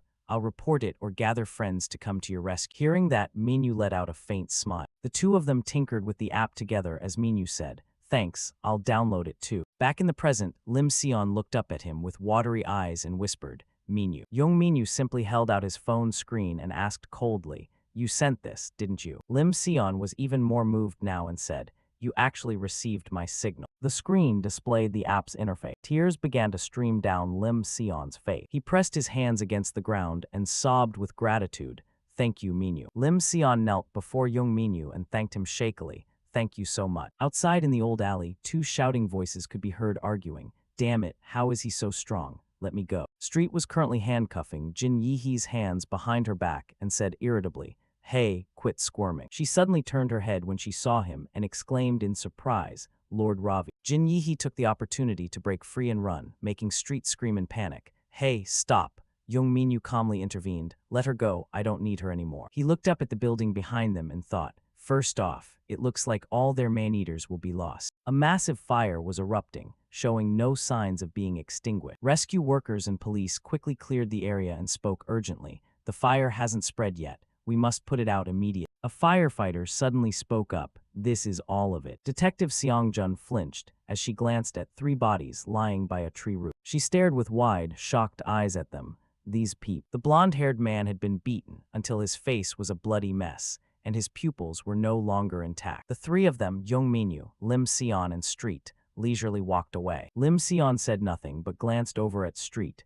At that moment, Street was happily skipping and singing. Meanwhile, Young Minyu thought to himself as he walked, "Why do I get the feeling that Bauer is using me?" He frowned in anger and looked straight up at the sky. "When I get back, I won't let this go." The streetlights had gone out. Inside the house, the three of them were together as Lim Sion asked about Young Minyu's injured hand. "Are you sure you don't need to go to the hospital?" With a resolute tone, he replied, "I'm sure. Going there is too much trouble." Lim Sion smiled slightly, his voice full of appreciation. "Thank you, Minyu. I only sent that signal as a precaution. I didn't think you'd actually show up." Young Minyu suddenly realized something, as if just remembering. He continued, "It was a coincidence on my way here. I didn't even." Street quickly covered his mouth to stop him from saying more. "Were you about to say that everything was just a coincidence?" Along the path where Jin Yihee was leading them, Street gripped her by the collar and interrogated her. "Is this really the way to your hideout? If you dare lie to me, just look at that guy from earlier as an example." Jin Yihee replied resentfully, "You're doing all this for your friend Lim Sion. Is that why you're willing to push things this far?" Hearing this, Young Minyu figured it out and interrogated her psychologically. "What? You're holding Lim Sion? No wonder I haven't seen my #1 slave at school late." Jin Yihee seemed to snap and replied irritably, "What? If it's not for your friend, then what's your motive?" His phone screen flashed with a notification bell. Street whispered to him about the matter. "You absolutely must not mention the word coincidence here. Human relationships don't work like that." With a reluctant look, he watched her as she spoke. "You're not just going to live here for a year or two and then head back to the demon realm, are you?" Lim Sion looked at him, his eyes shining with intense admiration. In this student's eyes, Lord Ravi's was nothing short of a hero who had come to his rescue. He turned toward Street and asked him in confusion, "Now that you mention it, who is that?" He replied, "This guy, he's my subordinate. His name is Street." Lim Sion looked dazed and bewildered, thinking, subordinate. Could it be that Minyu? Without delay, he asked about his suspicion. "Hey Minyu, can I ask you something?" The sudden, almost illogical change in him, combined with the appearance of a strangely dressed subordinate. Lim Sion gritted his teeth, trying to convince himself it wasn't what he thought. He asked, "You haven't gotten involved in anything, have you?" Then he lowered his head and thought, "Just as I suspected, Minyu has joined some shady organization. I hope he isn't mixed up with bad people." Young Minyu figured that Lim Sion had probably guessed something. In the future, many people would likely target his subordinates. A needle in a hay bale will always be found eventually. He shattered the boy's assumptions, saying, "Exactly, you guessed right. I am the son of the great demon king from the demon realm, Ravi's Bindik." In reality, Lim Sion just stared blankly, not understanding a word. "Who?" Young Minyu sighed, "Since things have come to this, it can't be helped. Since you know who I am now, you'll have to help me with a few things." The boy still had no idea what he was talking about. "Son of the great demon king, what kind of nonsense are you babbling?" Suddenly, something made Lim Sion look down. It was the cat making him scream, "That cat again." Young Minyu saw she was playing tricks and was too lazy to explain. "Hey, explain it to him. I've been fighting all day and I'm exhausted." Street in cat form replied, "Yes, sir." Then she said to Sion, perk up those ears and listen closely to what I'm about to tell you. Seeing this, Lim Sion froze in fear and screamed at the top of his lungs. A talking cat. Scene changed to Youngmu tied up in a vehicle. Detective Seong Jun said, "Everything has been burned to the ground. We're heading out first." With a tattered face, he was now filled with regret. That bastard. I should have killed him when I had the chance. I should have killed him. Suddenly, someone approached looking very sinister. "Who are you? This is a restricted area." It was Bauer Hilt. He stepped forward, placed a hand on Detective Seong Jun's face, and told him to shut up. Then the detective fell to the ground. He walked up to Han Youngmu. "My poor child, you look pathetic." Seeing Bauer Hilt before him, the man screamed, "Lord Bauer, I will kill that bastard." Bauer Hilt replied coldly, "Let's talk while we walk." In the forest, Detective Seong Jun was lost in thought. "We just received a report that all distribution points have been suppressed. Who on earth did this?" Holding a bag of the drugs, she mused. This stuff was even approved by the Ministry of Food and Drug Safety. Clenching the bag in her hand, she was furious. A massive amount has already reached the students. Those goddamn bastards. Detective Seong Jun was now crawling up from the ground, groaning. "My head is killing me." Worried, she ran over and asked, "Detective, are you all right?" He replied urgently, The car, check the car first." By now, Han Youngmu had vanished. She was utterly shocked. No way. She thought anxiously to herself, what the hell? Where did that bastard disappear to? In the school where Bauer Hilt was located. Han Youngmu knelt down. "Lord Bauer, please give me one more chance." He screamed as if going insane. "Give me more drugs. If I have more, I'll take that bastard's life." Bauer Hilt, holding one of the burned flowers, said coldly, "Do you have any idea how valuable the flowers that were just burned were? All around were charred corpses, with cold purple flowers growing on them. Do you know how much effort I put into collecting these people?" He looked at the flower as if it were the last one. "Humans are just a bunch of trash not worth trusting, my precious flower." Han Youngmu pleaded in terror. "Just one more chance, I beg you. I will definitely kill that bastard." Without letting him finish, Bauer Hilt thrust the flower through his eye, making him scream in agony. "My eye." Bauer Hilt said nonchalantly, and without mercy, "Do you remember the blood oath you swore to me?" He uttered cold words. "Prove your loyalty to me with the flowers that grow from your very own body." Jin Yihe was currently rummaging through a corner of the room looking for something. "Damn it, I have to survive no matter what. If I can just grab my wallet, I can make a run for it." She searched frantically. "Damn it, where the hell is it? I went to the office, but the cops were there." Before she could finish, a man who barely looked human appeared and said, "I just came in to take a look, but it turns out you're here." Jin Yihe flinched, backing away in fear. "Who the hell are you? This is crazy. Why are you trying to cause trouble now?" He looked ravenous and angry. "You bored me. This is all your fault. The blue ribbon, give it to me." She gritted her teeth in anger. "You glitched out bastard. How many of those have you chewed?" Grabbing a piece of wood from the corner, she attacked him. "You dog, what hole did you crawl out of?" The strike didn't faze him at all, but instead sent her falling down. He babbled, "Damn it, blue ribbon, give it to me." As if going mad, he emitted a dark aura that enveloped the blue ribbon. The blinding aura left her unable to move. "You bastard." She began to cry in terror. "I don't want to die like this." From the black smoke, Bam appeared. "If this happens, Ravi's is going to be really annoyed." Jin Yihe didn't recognize him and just screamed for help. Who is it? Help me, please." Bam's voice was cold and merciless. "Sorry, I'm not that strong. Besides, you already have a place reserved in hell, so you might as well just accept your fate." Bitter and humiliated, she sobbed in fear. "Hell, you bastard." Bam let out a laugh that was enough to terrify anyone. "But your body still has a use in the human world." In the territory where Anais was standing. "Welcome, my little brother." Barca seemed to be plotting something, since sending Ravi's to the human world. She turned to look at Barca with an icy gaze. "How dare you use my son?" Barca laughed with delight. "So you noticed." He continued, trying to reassure her. "There's no need to worry. Ravi's is grown up now. You think I just sent him away like that? I placed a demon bloodstone in his body." At this, she completely exploded. "What? A demon bloodstone? You've completely lost your mind. Are you planning to announce to the whole world that the son of the great demon king is alone in the human world?" Seeing her worry, he was too lazy to explain further. "Sister, why don't you try trusting Ravi's a little?" She replied calmly, "It's not that I don't trust Ravi's. I'm worried about the way this world works." She continued, "Even the smallest crack can make everything collapse. The world is that unstable right now." Barca dismissed her thoughts and said, "Ravi's is much stronger than you think. He's like me, combative, with fighting power far beyond anyone else." Furious, she grabbed Barca by the head and scolded him. "You brat, that's exactly the problem. If even a single hair on Ravi's soul is damaged, both you and I are dead. Understood?" Realizing he wasn't a child anymore yet was still being bullied by his sister, he grumbled, "How old am I that you're still hitting me in the head? Bam, search every magic book for me and find a way to get rid of every older sister in the world." Bam disagreed. "Shut up. I don't want a crazy brother like you. Can you both just calm down?" She angrily yanked on Barka's hair. Bam thought to himself, "It's a miracle Ravi's managed to survive and grow up in an environment like this." At the place where Young Minyu and Lim Sion were, the boy shuddered but had to ask, "So you're really a demon?" Young Minyu replied, "That is indeed what humans call us." Street was currently overjoyed to hear him speak, thinking, "He said us." Lim Sion asked hesitantly, "Now that I know the truth, will I go to hell when I die?" He replied, "Hell is right here. If you come to the demon realm with me, no one will be able to touch you." Taking on a dangerous air, he added, "As the sole successor to the great demon king, I, Ravis, am your master."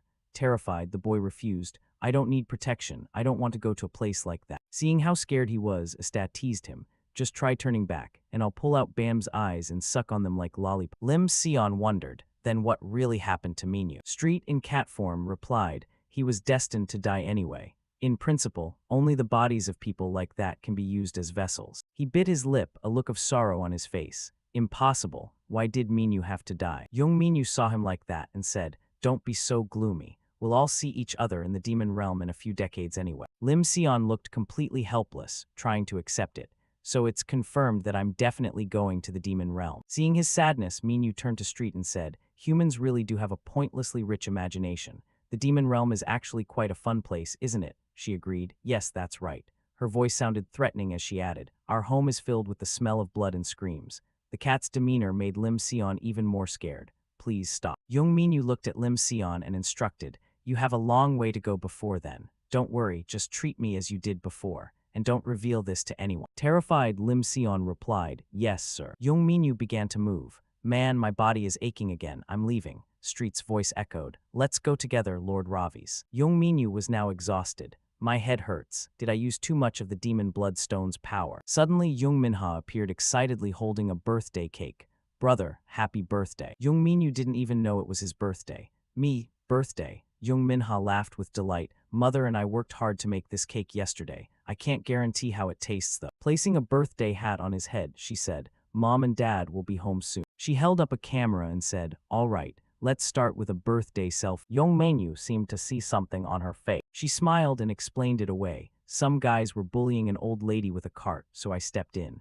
It was nothing, I just did something unnecessary." He thought to himself, helping someone else when you aren't even strong yourself. How strange. She held out a spoonful of cake to him. "Anyway, you must be hungry. Here, eat." He took a bite as if he were tasting a gourmet delicacy. "What is this? It's white, soft, and sweet. What is this flavor?" While they were enjoying themselves, Young Tisik barged in furiously. "Damn it." He stomped in angrily. "Find out where the bastards who threw eggs at me live. I'm going to kill them all." The henchman replied, "Yes, sir." He lost control of his anger and punched the subordinate following him. "No, I'll kill you first. You couldn't even stop something like this." The mother saw this and tried to stop him. "Honey, please stop." He swiped her hand away and yelled, "Let go." Young Minha saw the urgent situation and rushed in to intervene. "Please stop. Mother didn't do anything wrong." He roared, "What?" He looked at the birthday cake. Young Tisik growled, "What the hell is this? Your father gets pelted with eggs while campaigning, and you're sitting here eating cake." He pushed her and cursed, "I don't know what kind of person you are." In a rage, he swiped the cake away. "If I were your real father, would this stuff even go down your throat?" The mother tried to reason with him. "Honey, please, today is Minyu's birthday." He snapped, "Birthday at a time like this." Stomping toward the door, he turned back. What a suffocating family. Now Young Minyu was also furious. "My cake, how dare you touch my things." The mother collapsed and hugged Young Minha, sobbing bitterly. "I'm so sorry, children, I'm so sorry." The girl comforted her. "No, Mom, you didn't do anything wrong." Young Minyu's gaze was ice cold as he thought of Young Tisik. That guy really is one ultra-arrogant mortal. In the office, Young Tisik was in a state of rage.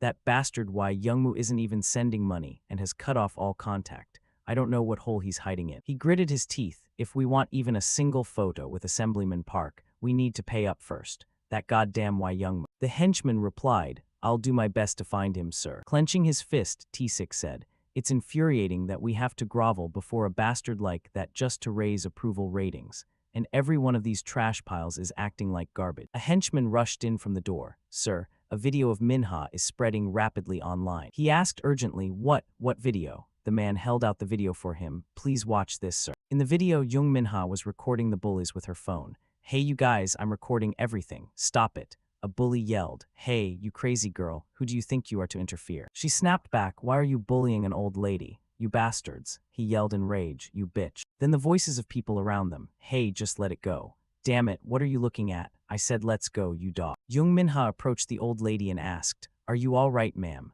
The woman replied gratefully, Oh, thank you, child. Jung Minha asked, Did something like this happen to Minha?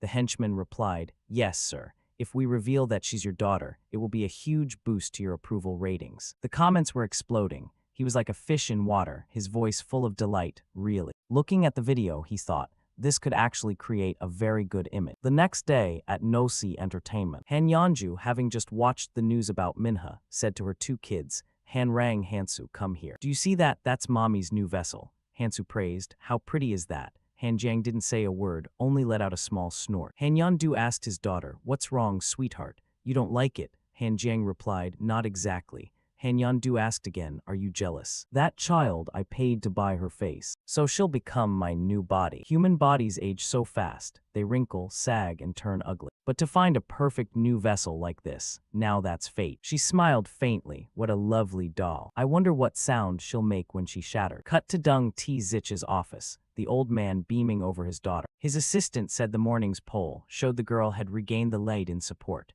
With this momentum, you won't face any problem. They said Deng Minha's video will also air on the 9 o'clock news. T-Zich chuckled smugly. The 9 o'clock news, perfect, marvelous. Who would have thought the kid who used to blabber nonsense would turn into such a boon? From now on I'll pay more attention to this family. We'll make her even more of a focal point with charity work and volunteer events. Schedule anything under Minha's name. The assistant nodded. Yes, sir. Also, candidate director Han Yanu of Nosi Entertainment contacted us. T-Zich's forehead creased into question marks. Han Yeonju, why Nosi Entertainment? The assistant replied. She watched Minha's video and said she's very interested. T-Zich smirked. Han Yeon, ha ha. Minha really is a treasure trove. Cut to later in the afternoon. Sen was a bit surprised by the news she just heard. Whoa, I had no idea. Minu's stepdad is running for mayor. Ravi's wondered, Stepdad, do you know a lot about Deng Minu's family? S replied, Minu never really talked about it direct. I only know he's very close to Minha. Minu truly values Minha. Ravi's murmured, values the kid. My uncle always says to value those useful to your power. Images of the two suddenly popped into Ravi's head, uncle included and banned by two. Got it, Ravi's. Ravi's found these two people annoyingly troublesome, too noisy. Ravi's glanced down at Shit's hole. Why are you always stuck in that hole? Shit answered. I kinda overate these past few days. And now Ravi's wondered, are all the gates to the demon realm this narrow? What did Ban Bai say? Lord Ban Bai isn't here. Instead he left this realm in good shape. Ravi said casually, why don't you go catch Bago too? I'll send you a little gift. Do your best with. Ravi's flew into a rage and tore Bibai's gift box apart. That bastard plans to use me for his own ends. Damn Bandy. I'll rip you apart before Bago does. Shit, seeing Ravi's losing his cool, hurried to stop him. Lord Ravi's, please calm down. Sen suddenly spoke up. Anyway, with that crowd, your father might actually win the mayoral race. Public opinion is extremely supportive. At that moment, Ravi's rubbed his chin thinking, that kind of person ruling a whole city. S replied, instead of ruling, call it managing. Ravi's pondered, HMPH, greedy just like a Sin IUS demon. Ravi's wondered, wait, could this Dung Test be a Sin IUS that slipped into the human world? S asked, question marks all over, what's a Sin IUS? Shit explained, a Sin IUS is a gluttonous demon from the underworld that eats and eats non-stop. Even other demons can't stand him. But my lord Ravi's, I'm in charge of this area and Dung Tesich is just a human, nothing more. Ravi's squinted, really? If a human like that becomes a ruler, then the human world must be totally rotten. Anyway, shit eats in moderation, otherwise you'd turn into a Sin IUS yourself. Shit felt so slighted at that. Yes, sir. Ravi's, having skimmed recent bulletins, remarked, candidate Dung Tich seems to be planning to use Minha. It doesn't bode well. Ravi's thought to himself, is he really going to exploit Minha? Cut to Mainu's family apartment. He'd just come home when he overheard Han Yeonju's brainwashing spiel. Imagine what they'll do to Minha in the future. Minha's looks are truly exceptional. If she learns to dance, she could debut and soon become the center of attention. Minu's mother was a bit worried. Minha is still a student, and she never said she wanted to be an artist. T-Zich interjected, dear, don't say things like that in front of the director. A child born with talent. Hiding it would be a grave mistake. I'm sorry, sir, my wife is just a bit cautious. Han Yandu reassured Minyu's mother. Don't worry, Sir Candidate, at Nosi will ensure she balances school and activity. Idols are different now. They can perform and still get into the universities they want. Seeing Hansu staring at his sister with hungry eyes, Ravi's couldn't help but shake his head in disgust. What's wrong with this guy? Not sure, Dung Tesich asked Han Yanju. So we just signed this contract, right? Han Yanju nodded. Yes, it's a contract with Nosi. It will brighten Minha's future and the candidate's prospects. Here's Minha hung her head, not daring to utter a word. Seeing Ravi standing there, Han Yanju greeted him. Oh, you're Minha's brother. Nice to meet you. I'm Han Yanju, director of Nosi Entertainment. Ravi stood haughtily, saying nothing. Tzich, noticing, reminded him. Dung Min, aren't you going to greet her? Yandu acted noble. It's fine, Sir Candidate. Kids these days are like that. Ravi's recalled what Sen had said. Minyu truly values Minha. He remembered the talk with his violent uncle, and can placing a hand over his chest, saying respectfully, Ravi's, I will always stand by you. Ravi's was terrified. Why would uncle suddenly say that, and why did Can urge grandfather? Listen carefully. Ravi's, this world is full of hostile forces aiming at the ruler's power. But you are the heir, meant to inherit the throne of Lord Gamode as the ruler of this world. With that heavy responsibility, you must gather your own faction. Ravi scoffed, can you live well on your own strength? And they kept grinning foolishly. Sure, that's the present. But one day you'll meet people who will capture your heart without you even realizing. And then you'll begin to change, without even knowing it yourself. Ravi stood there, face dumbstruck. My head, did he really say that to a kid who hasn't even had his coming-of-age ceremony? I hate all that fancy talk. Let's go practice. And Ken laughed loudly. Truly my grandson of the present. Ravi's put a hand on Minha's shoulder. He asked his sister, Dung Minha, do you really want to do this? Minha looked up at Ravi's, big brother. Ravi's replied, if you're being forced, say so and I'll sort it out properly. Minha fell silent, remembering the times Jung Tisik bullied the three of them. The old man slapped Minyu's mother. What? Leaving, you ungrateful wretch. How dare you forget my kindness? Go make trouble all you want, but you can't take Minyu or Minha anywhere. Their names are already in my household registry. Minyu's mother begged through tears and snot. Please, please let us go. Jung Tisik shouted. Try it and see if you can survive with not a single penny in your pocket. Minha stood up to defend her brother. Grandpa left us things. They're not yours, uncle. Jung Tisik ground his teeth in anger. You're just like your wretched mother, so naive. Do you know the real key to surviving in this house? Once I seize something, it's mine forever. Remember that well, you're my daughter. Jung Minha, after a struggle of thought, finally spoke. Yes, this is my choice. I'll do it on one condition. If I earn money, put it in my name. That's my condition. Minha's face filled with determination. She thought, I'll save Mom and my brother from that monster. Jung Tisik was slightly surprised but smiled. A condition? Minha, that's only natural. Your effort belongs to you alone. Han Yongju said, deal then. Shall we sign the contract now? Jung Tisik responded insincerely. Director, please take care of Minha. She is more precious to me than my own life. Minyu's mother anxiously asked her daughter, Minha, are you sure? Minha smiled and answered, yes, Mom, trust me just this once. The girls smiled at Ravi's. Thanks for worrying, big brother. Ravi's was silent and thoughtful. Cut to Han Yongju and her family on their way home. That hag Yongju gushed over Minha. The more I look, the more perfect she is, my new vessel. The looks, the gaze, even that rare purity you don't see these days. I love everything about her. Hansu said, but that Young Minyu guy, he seems off. Han Yongju asked her daughter, Han Young, what do you think? Han Young replied, Minha's brother, I sense something special. He's definitely not human. Han Yongju smirked. If you say so, Han Young, he might be a tracker from the demon world. Hansu asked her, Mother, do you want me to deal with him? Han Yongju replied, not yet. Hasty action could cause bigger trouble. Just observe, Minha is the top priority. Hansu grabbed his head and yelled, that bastard's guts, I want to tear him to 100 pieces. Han Yongju soothed her son. Be patient, Hansu. The new moon is coming. Once we perform the ritual and make Minha ours, you can do whatever you want with that brat Minyu. Hansu ecstatic. Really? Promise me. Han Yongju nodded slightly. Of course, it's a gift from your mother. I promise my son. Han Rang suddenly spoke up. Mara, what about me? Han Yongju flinched. What? Mara? Han Rang never mentioned that name again. I am Han Yongju. No, I will be reborn as Young Minha. No demon king, no 12 dark thrones. Nothing can stop me. I will not fail this time. The next day, Minha stood before the Nosi entertainment building. The girl took a deep breath and let it out. I can do this. Minha walked straight into the lion's den without realizing it. Mara introduced the girl to the others. Everyone, pay attention. I am going to introduce you to the newest member of our family, Minha. You've probably already seen her on social media. Minha will be the leader of the group Jira. A girl named Hyen questioned, Director, isn't this decision a bit sudden? I've been training in the leader position all this time. Mara praised her while simultaneously pushing her down. Hyen, you've done well. From now on, support Minha as her companion. Mara turned to leave. Do your best, Minha. Minha nodded, yes, ma'am. After Mara left, the bullying officially began. Hyen interrogated Minha. Think you're a big shot just because you have your daddy backing you. Minha was confused. What? Hyen said angrily. The mayoral candidate's daughter, huh? Must be nice to rely on connections. You think you can just snatch the center position I've bled for over the last 4 years? Didn't you say you wouldn't sign unless you were made the leader? Minha was surprised. No, I. Rage surged into Hyen's head, and she scratched Minha across the face. No, my ass. Let's see how far your backing actually gets you. Minha's beautiful face was now blading, but the girl could only endure it, not daring to fight back. Scene changed to Mara and her 2 children's residence. Hansu watched the classic bullying scene through the cameras and let out an exclamation.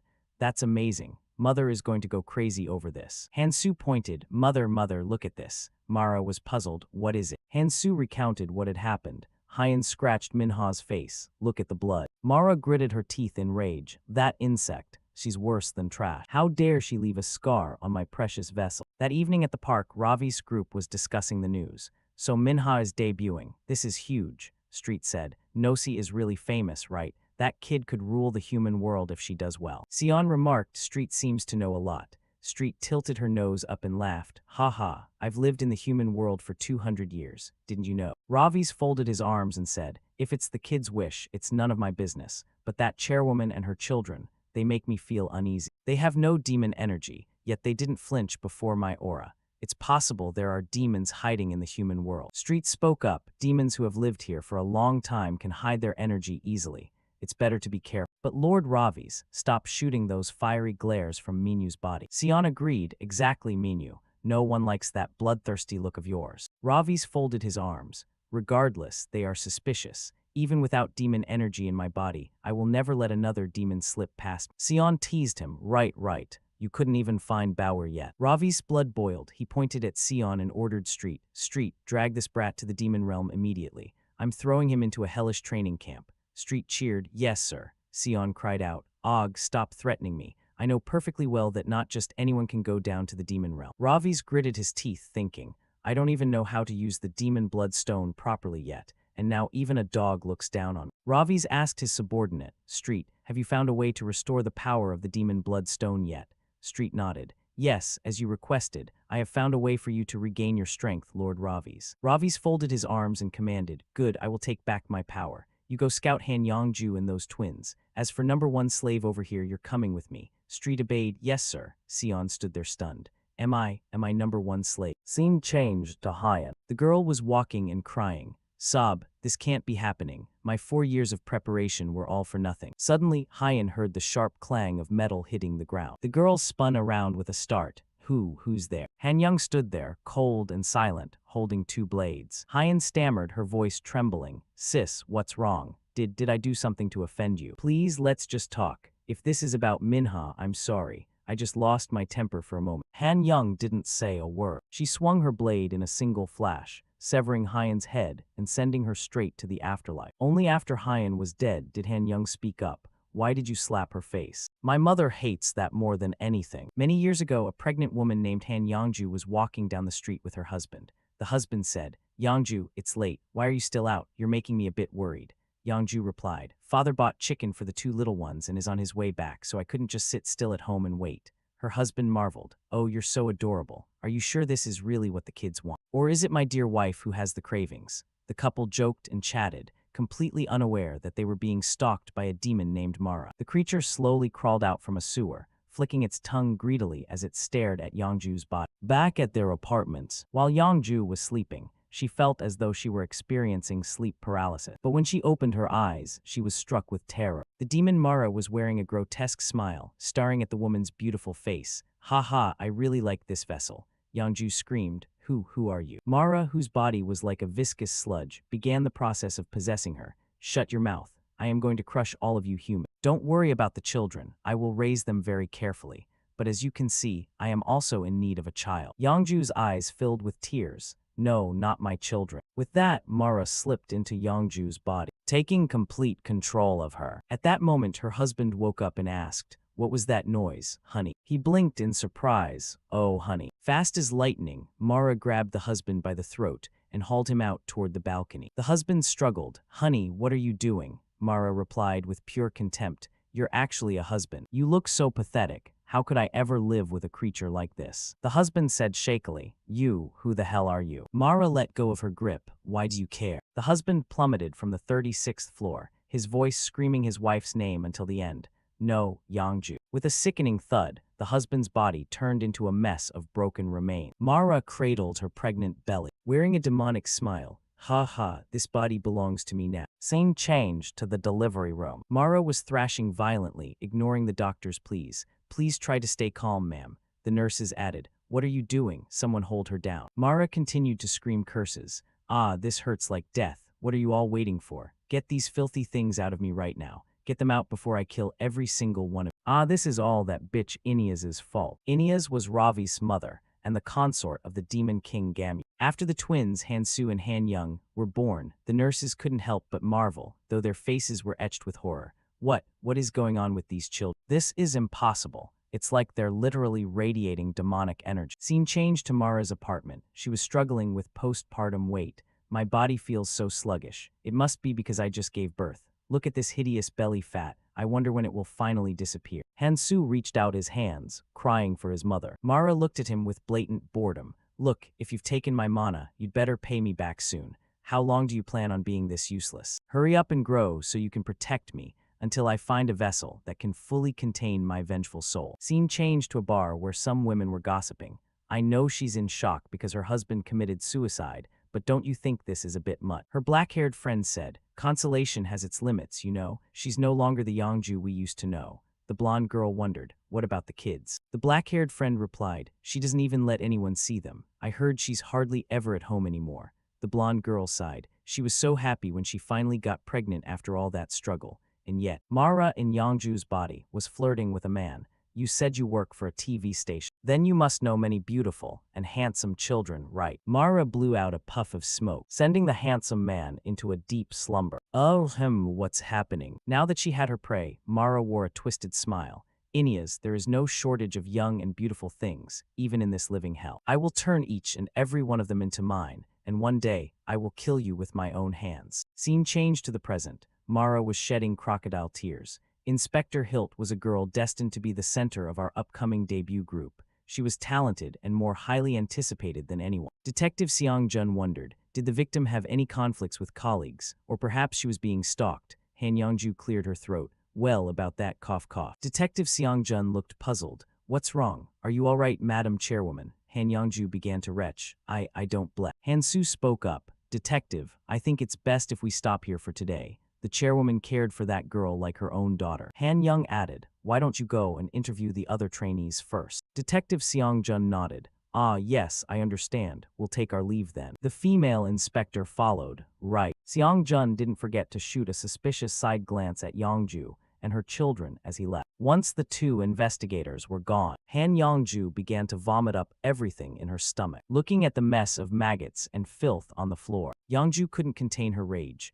That damn inspector, poking around everywhere like he's hunting rats. Do they have any idea how much money I've poured into them? What on earth are those high-ranking officials even doing? Hansu comforted his mother. "Mother, he'll stop soon. Now there are even worms growing out of your head."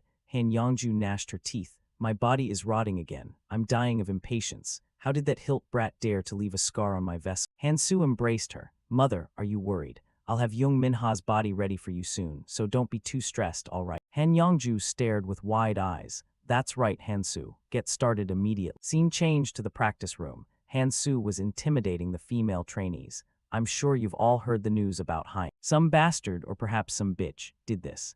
This world is full of psychopaths who would dare to attack a high school girl with a knife in broad daylight. I am worried for your safety. To stabilize this atmosphere of anxiety, we will begin dormitory life starting tomorrow. So please be fully prepared when you come into work." Minha wondered, a dormitory. Is that absolutely necessary, sir? Hansu asked back, is there a reason you can't? Don't you know that idle dormitories are a mandatory requirement? Minha hesitated, but she thought to herself, if I'm not at home, mother and brother will be. Han Young said coldly, you certainly have a lot of demands. If you really can't do it, I'll stop you. Hansu sent a telepathic message to his sister. What do you think you're doing? The moment you leave a single scratch on her face, mother will kill you. Hansu smiled brightly and said, Minha, you understand, right? Han Young is just very concerned about Hyan. She's extremely sensitive right now, so please don't anger your scary older sister and just listen, okay? The chairwoman will explain everything to your parents, so pack your bags and meet us here tomorrow. Understood. The other girls replied, yes, sir. Only Minha stood there with a lingering worry. Living in a dorm. I'm a bit anxious because my brother has been changing so much late. Scene changed to Lim Sion's house. The boy was straining every muscle to lift two 8 kg dumbbells.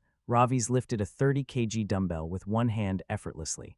Watching this, he thought with concern, he calls that training. HMPH, how pathetic. Ravi's looked at the small amount of mana in his hand. My pathways are slowly becoming stronger. I can suppress humans using mana, but if I encounter a magic beast in this state, it will still be a difficult fight. Ravi's gritted his teeth. That bastard Bamb, if he's going to use me, he should at least teach me how to control the demon blood stone. Not long ago from Bamb, I should include the instructions for the demon blood stone in the letter. To my dear friend Ravi's, since you are still so weak, I will give you two gifts. First is the way to control the demon blood stone. Originally, bloodstones were used to suppress the mana of prisoners. That's right. The bloodstone contains the mana that was sealed within your remaining vengeful soul. I've modified it slightly so it can directly link the mana in your soul to your human body. That power will only be fully released once the demon bloodstone is broken.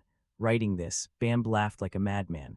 That means you have to strike your own left eye to shatter the stone. And as for the second gift, I've sent that child to you. I'm sorry, I love you, and I entrust my friend to your care. Bamb looked at the gift in his hand and thought, there, now I just need to send this letter to Ravi's. Read it carefully and find your strength again. And the result was that Ravi's never read it. Ravi's was only now beginning to suspect. Could the method have been written in that letter? Just then Street came rushing in panting. Lord Ravi's, something terrible has happened. Lim Sion was startled, thinking, it's running on two legs. Ravi's asked, what now? Street spoke breathlessly about Han Yongju and the twins. Ravi's asked, what about them? Street announced in a panic, it's Mara. That chairwoman Han Yongju, she is Mara herself. Lim Sion was confused. Mara, who's that? Street replied, she is the greedy witch, one of the 12 dark thrones. It seems Mara Bariak has seized a human body and is living here. Ravi's let out a smirk. Heh, so that woman has been hiding here all along. Many years ago, at a lavish party for the demon realm nobility, several women couldn't help but sigh at Ineas's beauty.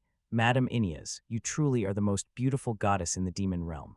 Your nobility shines even when you are silent. How can someone be this beautiful? The highborn Ineas said, to have beautiful lips, you must first learn to keep the truth in your heart. A female demon marveled, truly a lady of grace. Every word you speak is like poetry. It is because you speak the truth that you are always so beautiful. Another female demon, somewhat heavier, interjected, I've just had my daughter learn the art of eloquence, hoping she might one day assist Madam Ineas.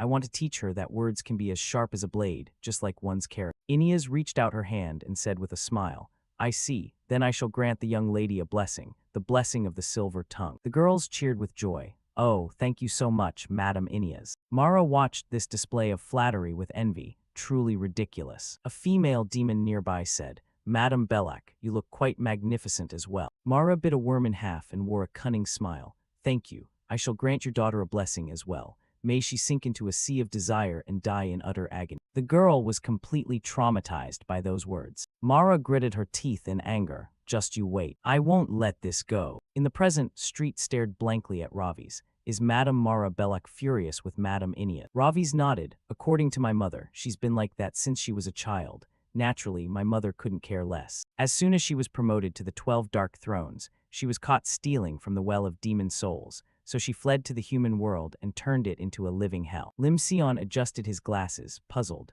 But why would that witch approach Minha? Besides, she might already know you are Ravi. The young man nodded. I've thought of that too, but if she knew, we wouldn't have lived in peace for this long. Anyway, at this stage, I can't defeat her, and those twins aren't ordinary either. Street put her hands on her hips and said, then we must increase the mana of the bloodstone. I'll go prepare immediately. Her face grew cunning. preparing for the first stage of the witch hunt, neighborhood trash cleanup. Scene changed to the supermarket. Minha was shopping with her mother. Minyu's mother cautioned her, Minha, if you want to quit even now, just say so. Ever since you started working, so many bad things have happened. I'm so worried. Minha reassured her, it's all right, Mom. Manager Han said the culprit will be caught soon. He was clearly just killing people at random. Minyu's mother asked, you've always dreamed of becoming a veterinarian, haven't you? Minha glanced over at a bag of dog food. The girl thought to herself, to make that dream come true, it will take a very long time. I want to free Mom from that hell as soon as possible, with my own strength. The girl quickly put on a smiling face again. Mom, opportunities like this aren't easy to find. Dreams often change. I'll become famous quickly and earn loads of money. Minyu's mother looked sad. If you live in a dorm, I won't be able to see you much anymore.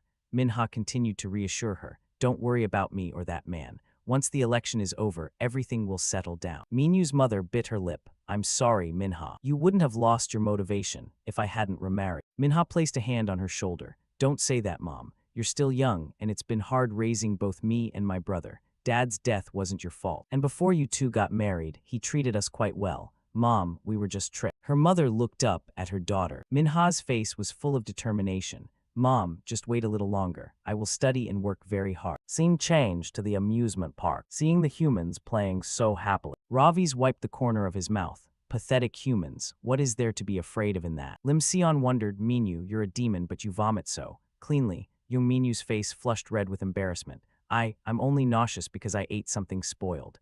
Lim Sion sighed. Look at what you're saying. I told you that you shouldn't have played. Ravi's gritted his teeth in anger. I am never going to play that ever again. The three leopards came to a halt in front of a haunted house. Ravi's asked, Street, is it here? Street nodded. Yes, Lord Ravi's, it is definitely here. The demon imprisoned in the human world recently escaped surveillance, but I tracked him down with my keen instinct. Beside him, Lim Sion's legs had turned to jelly. Ravi's asked further, so, what is his name? Street replied, he is known as Scream. He can transform human screams into a source of mana. He converts the sound waves of fear into demon realm energy to sustain himself. So bringing someone who can scream loudly here will attract his attention. Ravi snapped his head toward his friend. Really, you're finally going to be useful. Lim Sion flinched.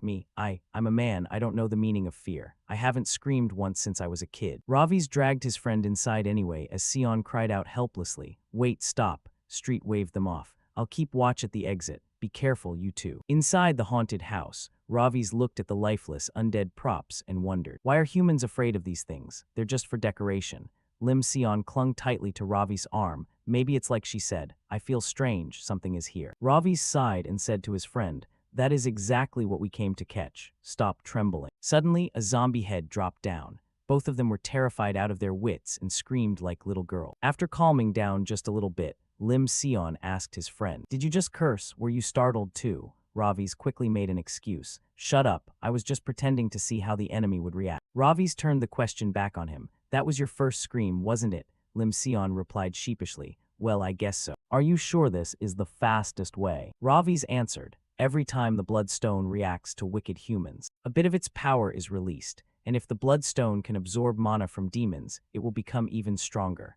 On the ceiling, an eye slowly began to manifest. The demon named Scream tore through the space where he was hiding and crawled out. Scream wore a grin that stretched to his ears. That scream just now was as sweet and clear as deep red blood, as pure as a newborn baby's first cry. Lim Sion's legs went weak as he stammered. What? What is that thing? Scream reached an arm down toward Lim Sion. Your scream is delicious. Hurry, scream for me. Let me hear more. Lim Sion's voice trembled. Mean you this. This is a demon, right? Ravi's caught the demon's arm before it could touch Lim Sion. Don't you dare touch him. He is my servant. Scream wondered, who are you? You are not human. Ravi smirked. Scream. I wonder what kind of shriek I can pull out of your mouth. Scream swung his arm and struck Ravi's, sending him flying. The demon laughed loudly. Ha ha, what do you think you can do? Lim Sion saw Ravi's get knocked away and screamed. Scream began to absorb Lim Sion's scream. Yes, exactly. Keep screaming like that. Ravi's gritted his teeth and thought, right now, I can only use my left hand. Seeing Ravi's charge in, the demon fired a sonic blast. Where do you think you're going? Ravi's took the hit and was slammed back onto the ground. Lim Sion continued to scream at the top of his lungs like a girl. Watch out. Scream laughed with delight. Ha ha ha, more scream more, louder. Ravi's barked angrily. You cowardly brat, shut your damn mouth. Can't you see you're only making him stronger? Lim Sion quickly covered his mouth. Whoops, sorry. Street gripped her large arm, her eyes full of fear. I'll turn them into headphones and wear them everywhere. The demon threw a massive punch at Ravi's. The young man leaned to the side, narrowly dodging the demon's attack. Ravi's clenched his fist, preparing to strike back. Who said I was afraid? Ravi's leaped up to punch but missed. Seeing this, the demon became even more amused. Ha ha. Look at you dancing around with those stupid hands. Adorable, you're so adorable. Ravi's landed and gritted his teeth, thinking, even when jumping, I'm still only at a human level. I can't defeat him with this body. With his massive frame, the demon easily caught Ravi's. Lim Sion was terrified but didn't dare to scream out loud. Mean you. Seeing Ravi's struggling to find a way out, Scream channeled mana into his fingertips and said, this is a blade forged from your friend's fear. If I gouge out your eyes, I wonder what kind of delicious scream you'll let out. Ravi spat a curse. Bullshit. You think a low-ranking demon like you can make me scream? Scream replied, let's find out then. The demon lunged to stab directly into Ravi's left eye. And this was the moment Scream sealed his own fate. Lim Sion was horrified as he witnessed the scene. Oh no, no. Shards of blood-red fragments fell away, and Scream flinched in surprise. What is this? A smirk played on Ravi's lips. What do you know? My vision has finally become clear. Bamb had previously written in the letter that Ravi's tore up. I've made a few modifications to the bloodstone, so that the mana sealed within your vengeful soul links to your human body. But that power will not be fully unleashed until the bloodstone is shattered. Ravi smiled radiantly as he channeled mana into his hand. That bastard Bamb. Did you really hide the method to awaken the bloodstone like this? Scream began to panic. Impossible. Why can't my blade of screams gouge the eye of a mere mortal like you? Ravi's clawed at the demon's hand. Because I am no mortal. Scream cried out in pain and released Ravi's. The young man hit the ground and immediately ordered Lim Sion. Hey Sion, open your mouth and scream. Lim Sion was confused. Won't the screaming make him stronger? Ravi's roared. Stop talking and just scream. Lim Sion clenched his fists and thought, I don't know what he's thinking, but I guess I just have to trust Minyu. Sion took a deep breath and screamed at the top of his lungs like a girl. Scream automatically absorbed the sound and laughed with delight. Ha ha ha, delicious scream. Ravi's looked down at his feet. With the bloodstone awakened, the seal on my right leg is broken. He began to concentrate mana into the sole of his foot, seeing Sion continuously pumping power into him. Scream said smugly, you fool, you're just increasing my strength. That arrogance will be the death of you. Ravi's let out a soft laugh. It seems your movements slow down a bit when you're busy eating screams, don't they? Scream flinched. Ravi's lowered his body to build momentum for a leap. Now then, let's listen to your scream for a change. He lunged toward the demon's scream, channeling all his mana into his right arm, and delivered a direct punch to the demon's eye. Scream wailed in agonizing pain. Ravi smirked, thinking, I can feel it now that the bloodstone's shell is broken. If I keep absorbing the foul energy of demons, my strength will return even faster. The demon named Scream was gradually absorbed entirely by Ravi's into his eye, until not a single trace remained. Ravi stood there, sensing the surge of power, just as I suspected. This power increase is so immense that a human soul couldn't possibly compare. Now that the bloodstone is unsealed, all I need to do is absorb demon energy until my true strength returns. Lim Sion asked shakily, that demon looked like it was just absorbed by you. Are you okay? Ravi smirked, yeah, I'm fine. Let's go farm some more demons. Scene changed to the Nosi Entertainment Building. Minha had moved in. She thanked Han Young. Thank you for escorting me. Han Young replied, unpack and don't go anywhere until rehearsal. Minha nodded, yes ma'am. Han Young left coldly, slamming the door shut. Minha bit her lip and clenched her fists, thinking, brother, I can do this. The girl still had no idea she was being watched by a madwoman. Mara was clawing at the screen until her nails nearly flipped back. Hansu, I'm so excited. If I transfer into her, will you still listen to me? The mommy's boy Hansu embraced her and replied, of course mother. Then let's proceed immediately. Scene changed to the amusement park. As soon as Ravi stepped out of the haunted house, Street sensed a rush of mana. This blood power, could it be? Street bowed respectfully. Congratulations on recovering your mana, Lord Ravi's, blood master of all living beings. No matter where you go, crimson footprints will follow your every step. I, Street, will become my master's shadow and follow you to the ends of the earth. Ravi spoke up, don't be so dramatic. Give me the location of the next target, then go track Mara. I'll deal with her the moment I've absorbed enough strength. Street shouted. Understood, master. Scene changed to the second target. This demon was named Apopon. He liked to cling to charismatic people and eat mana from human lungs. The fellow was currently absorbing mana from cigarettes when Ravi's grabbed him by the head. "You're coming with me," Apapon flinched. What the hell are you doing?" Before he could even finish the sentence, the demon was absorbed by Ravi's, leaving absolutely no residue on the ground. Ravi's covered his nose, teeth gritted. "Damn it, this smell is foul too." Next was a demon named Asra. He specialized in absorbing the memories of drunks. Ravi's cleaved the demon's body in half with one hand before he could even let out a whimper. Ravi's remarked, "This one is also disgusting." Standing to the side, Lim Sion wondered, "I didn't know so many demons existed in the human world, but why must they absorb strength from humans to survive?" Ravi's explained to his friend, "When they flee to the human world, they lose their mana after passing through the barrier. That's why each of them must find a substitute to survive, otherwise they'll vanish." Lim Sion replied shakily, I see. So demon possession isn't just a superstition after all. Ravi's began to radiate mana from his right arm. "I think I have enough mana now. Should I give it a try?" Ravi's manifested a blade, leaving Lim Sion in awe. "Wow, Minu, what is that?" Ravi's replied, "I've restored it, my damracle, though this isn't its complete version yet." Lim Sion wondered, "By the way, is it dangerous to send street scouting alone?" Ravi's replied, "Don't worry. Her mana is so small they'd have to look very closely to even notice her." Street's stomach was currently growling loudly. "I'm hungry. At this rate, I'm going to starve to death." Street's eyes suddenly lit up. She flew toward a worm crawling on the ground. "Gotcha." The girl suddenly flinched. "Wait, what the hell is this? Why is it radiating Mara's mana?" Street flew off in a hurry. "I have to tell Master immediately." At that moment, a car sped out of the garage at No-See Entertainment. Hansu was excitedly bragging about his feat. "Mother, I drugged her very cleanly. Don't you think I'm impressive?" Mara replied, "Hes, very impressive. Right now, I feel like a withered old hag." Hansu urged his sister, "Han Young, hurry up, go." Minha had been drugged unconscious and had no idea what was happening. Scene changed to Ravi's. Street was mumbling with the worm still in her mouth. Ravi's shook his head in exasperation. "Spit it out before you speak. I can't understand a word you're saying." Street quickly transformed back into demon form. "Lord Ravi's, please look at this." Ravi's was puzzled. "What is it? It stinks." Street held up the bug. "This is definitely one of Mara's parasites. It seems Mara lost her form when she crossed the barrier and has possessed a human shell." Ravi's explained the reason for the parasites. "It proves Mara needs a new vessel. Mara's soul can't endure a human body for long." Lim Sion gasped. "So was that previous rehearsal actually targeting Minha's body?" Ravi's nodded. "Most likely. Mara has always been obsessed with things that are young and beautiful." Ravi's gritted his teeth in anger. "HMPH. Even so, she's still older than my mother. That old hag is elegantly insane."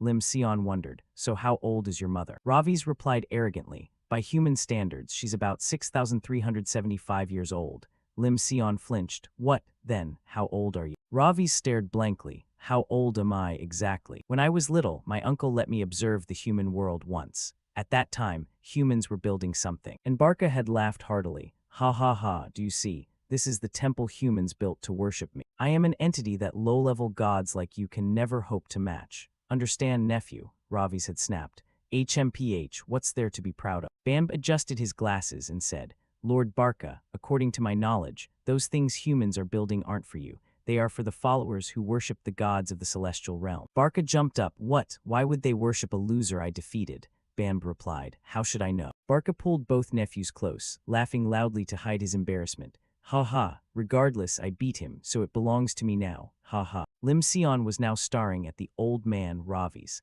"I heard the pyramids were built 4,000 years ago. This is far beyond anything I imagined." Street wondered, "What should we do now? Lord Ravi's sister might be devoured by Mara." Ravi's sighed, lost in thought. "Minha is about to be devoured." Scene changed to the abandoned school, where Bauer was acting like a hardworking farmer tending to his flower. As luck would have it, Mara's group also drove to this godforsaken place. Hansu carried Minha while Han Young supported their mother.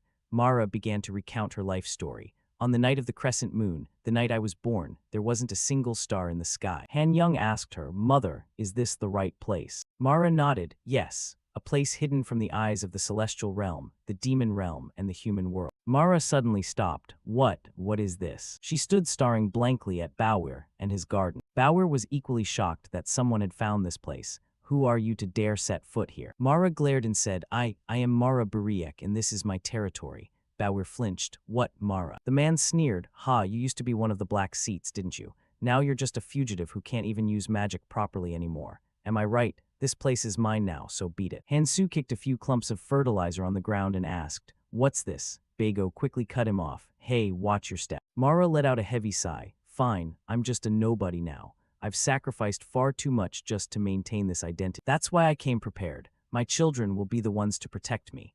The Han young siblings began to radiate an overwhelming, sky-piercing demonic aura. Bago frowned, a half-demon, half-human hybrid, using your own kid as a meat shield. How pathetic can a mother get? Mara burst into laughter. "Ha ha, and what are they to you? I gave them life, so it's only natural they fulfill their duty as my children.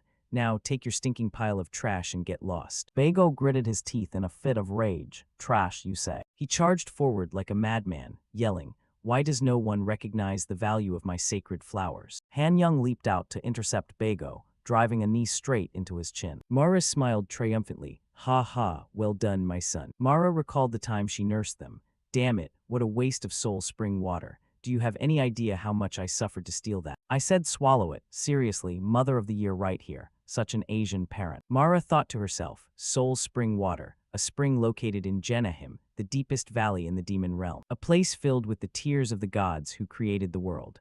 This celestial water is the core essence for all mana, the only elixir capable of satiating my grid. Gamud Bindika hoarded the Soul Spring Water when it wasn't even his to begin with. He really is a stingy bastard. I have no choice, even if it means wasting it. Mara spoke to her children, who were barely conscious. Drink it all and protect me, until I find the precious gem hidden within the human realm. Scene shifts to Ravi's. The three of them were running at full speed, guided by Street. Lim Sion asked doubtfully, Are you sure they went this way?" Street replied. "Mara's rotting stench is getting stronger by the second." Upon spotting the abandoned school, Street shouted, "Here, she's definitely in here." Lim Sion was utterly shocked. "There's an abandoned school here." Street shifted back into her human form. She winced and said, "My nose is working overtime." Lim Sion instructed his friend, "Minyu, you have to make sure you save Manhwa, okay?" Knowing this guy Sion was trying to bail, Ravi's made a face and threw an arm around his friend's shoulder to drag him along.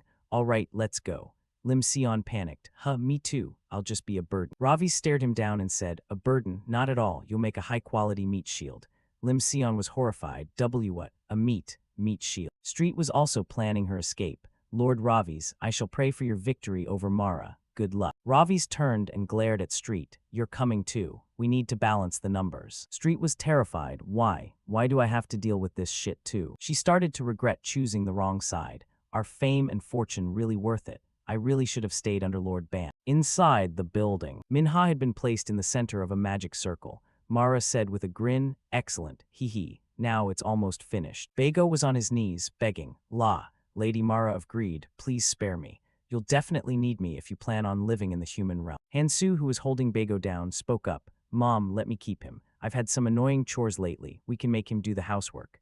Bago, his face bruised and swollen, nodded frantically. Yes, give me any task and I'll finish it as fast as possible." Just then, Ravi's voice rang out.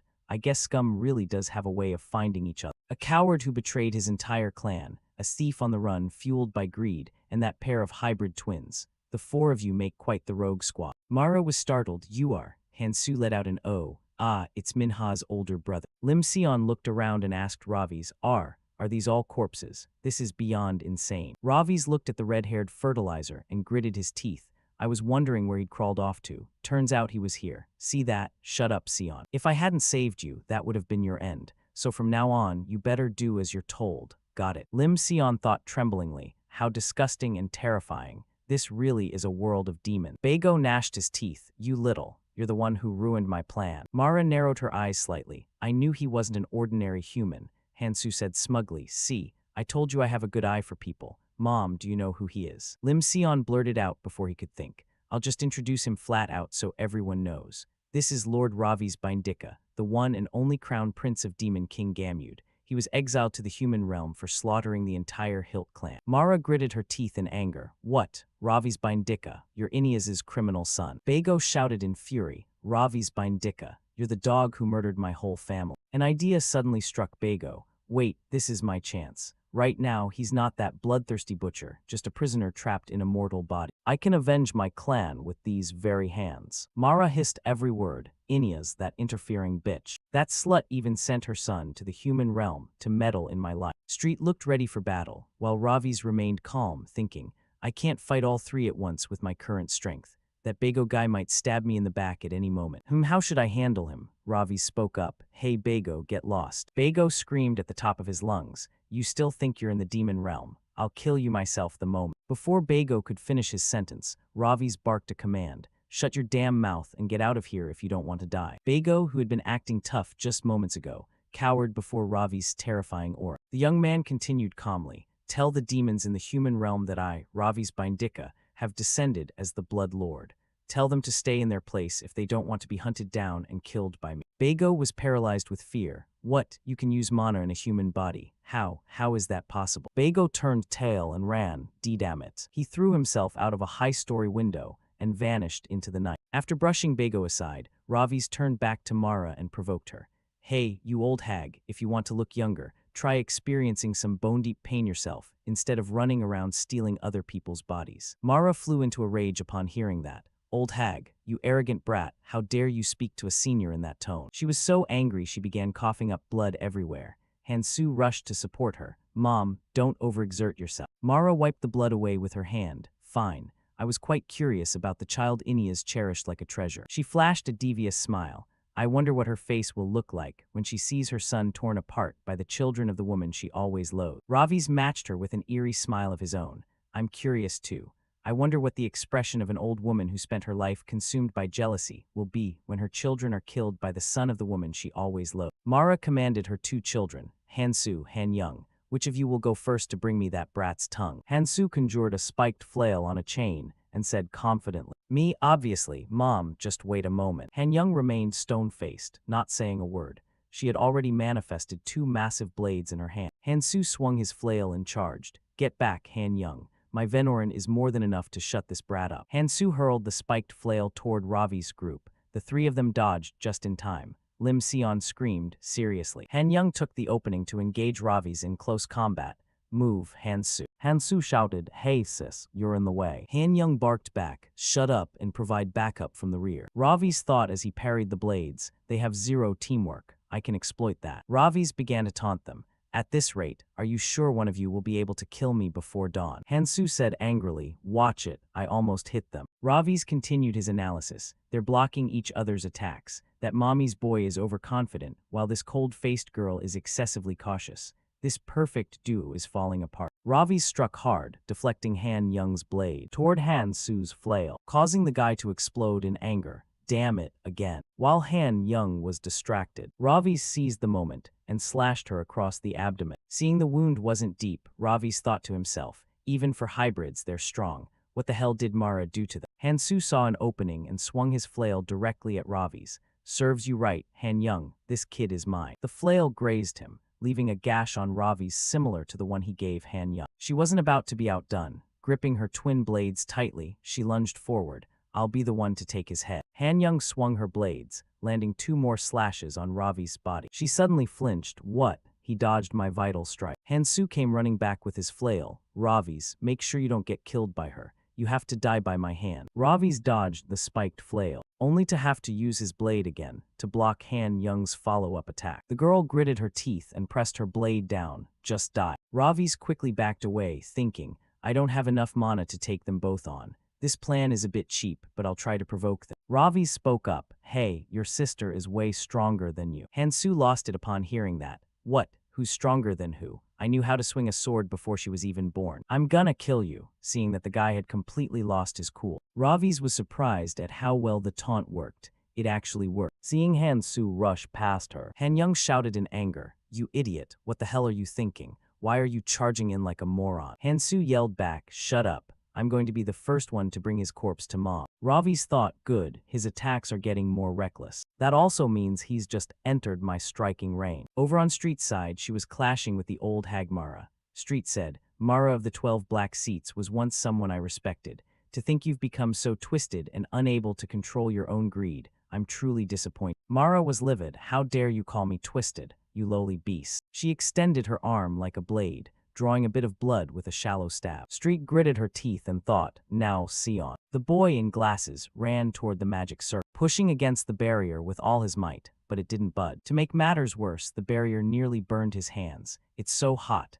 No, wait, why did it suddenly get so cold? Lim Sion gnashed his teeth, trying desperately to push through. Manhwa, open your eyes. Street's battle with Mara grew increasingly intense. She thought, I'll hold her off for a while. Sion, hurry up and save Manhwa. The helpless Lim Sion was blown back by the barrier. The young man looked at his trembling hands, feeling a pang of despair. I'm just a human, I can't do anything. Lim Sion suddenly thought of the close bond between the three, and he clenched his teeth. Even so, I won't give up. Manhwa, we're going to save you no matter what. Will the power of friendship help Sion save Manhwa? The answer is no. The guy punched the barrier with his bare hands, but it didn't even leave a scratch. Meanwhile, Street was getting absolutely wrecked. After cornering Street, Mara spoke up. Time to end this little game, shall we? Street thought through gritted teeth. Even with such a ragged body, she's still this strong. I guess the 12 Black Seats title isn't just for show. Mara laughed out loud. What are you thinking? Did you think I'd be easy to take down just because of this decaying body? She launched 2 iron stakes that pinned Street straight to a house pillar. The girl screamed in agony. Og, it was Street's shoulder. Mara said triumphantly, watch closely and witness the end of these vermin. Street turned and warned Lim Sion, who was still busy punching the barrier. No, Sion, run. The small boy started and quickly turned his head to look. Lim Sion writhed in pain on the cold floor. The witch Han Yangju stared at him, flashing a grotesque smile as she taunted him.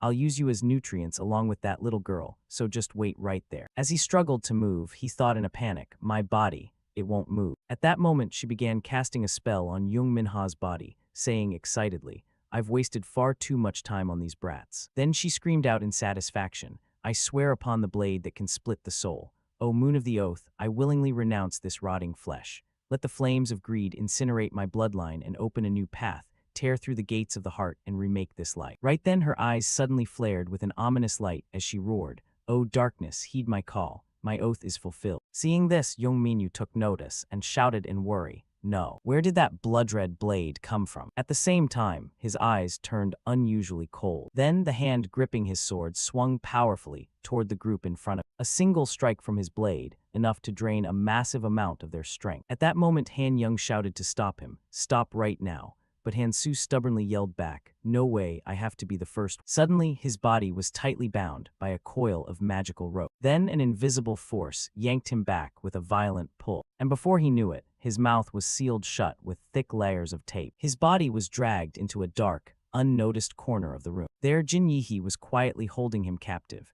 taunting him in a low voice. How dare you bullies pick on our dear Ravi's Opa like this, huh? Out of nowhere, a massive amount of slime began to pour out. It flowed from Mara Velias's mouth and streamed directly into Young Minha's mouth. Her body took in the slime she poured out, and then she let out a soft hiccup, causing the liquid to suddenly surge upward, before it slowly flowed back down into her body, as if it were the most natural thing in the world. Unexpectedly, she woke up looking perfectly healthy and said deviously, finally, I have obtained the perfect vessel. At the same time, her old body collapsed onto the floor. She held up her 2 arms, admiring them as she spoke. This fresh body, this sensation. Then she began to touch her body, saying pervertedly, this is it. I will enjoy this beauty forever. Seeing this, Lim Sion screamed, no. Street also let out a desperate cry, no, while Minha, who was still fighting, got distracted, prompting Hansu to snap, where do you think you're looking? He muttered in frustration, damn it, I arrived at the shop too late. At that moment, Jin Yihe looked at him with an obsessed, flirtatious gaze and sighed, Ravi's Opa, those beautiful lips.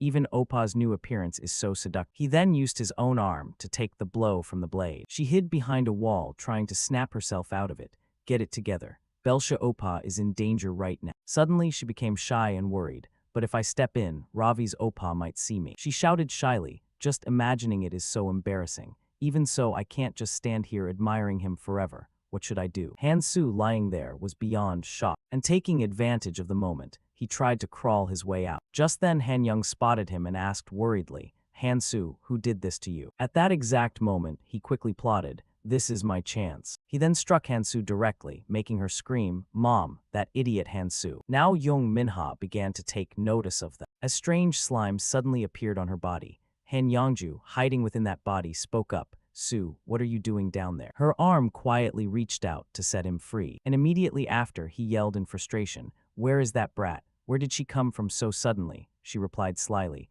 "It seems we have a little scaredy mouth." Then she showed off proudly, "Mom, are you all done? How do I look? Am I pretty?" He remarked, "Mom, you don't look like yourself at all." Seeing this, Lim Sion whispered in despair, "So she really did take over Minha's body. Is it really all over now?" Street, still held captive, quickly called out, "Lord Ravi's, there's still a chance. Minha's soul hasn't completely vanished yet." Hearing that, he gasped, "What?" She struggled to continue. "Tonight is a moonless night. On a night when the moon hides itself, the boundary between the human and demon realms grows thin. Magic, contracts, and even souls become most unstable." The sky grew darker as she spoke. "Until this night ends, Mara's ritual cannot be considered complete. Her original body still lies there motionless." She shouted, "Minha's soul is definitely still in there." Suddenly, Minha's eyes filled with panic. She struggled and cried out for help. "Minyu Opa, my body is moving on its own. Please save me." Hearing this, he lost focus, confused. Is that really Minha's soul? Suddenly, she began to laugh eerily. Mara Velias emerged, taunting arrogantly. "How amusing.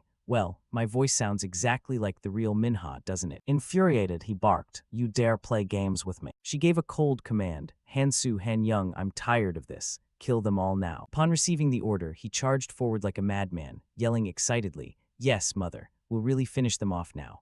Mom, hurry up and find that mouse from earlier and kill her too." He also began to swing his blade in a fit of rage, thinking to himself, "I can't believe I can't even handle these low-class descendants and have to endure such humiliation." In another corner, she spoke up with satisfaction, "You've waited long enough, haven't you? It's time for me to feast and increase my power." Seeing this, Street's eyes welled up with a sense of injustice. While she taunted deviously, "Now, who should I enjoy first?" A rare look of fear flashed in Lim Sion's eyes. Suddenly, a strange ball dropped right at her feet, taking her by surprise. "What's this?" She stared intently at the sphere. Unexpectedly, a mini doll popped out. It fixed a sharp, cold gaze upon her body. This made her jump back in sheer terror. Seeing this, he also spoke up in shock. "That is." As thick murky smoke filled the room, Mara Velias covered her nose and grumbled, "What is this? What's this foul stench?" Suddenly, a figure dashed through the air. It was Jin Yihe. She lunged toward Street and pulled out the 2 iron stakes. Then she attached 2 large mechanical hands to her arms, making Street gasp in surprise.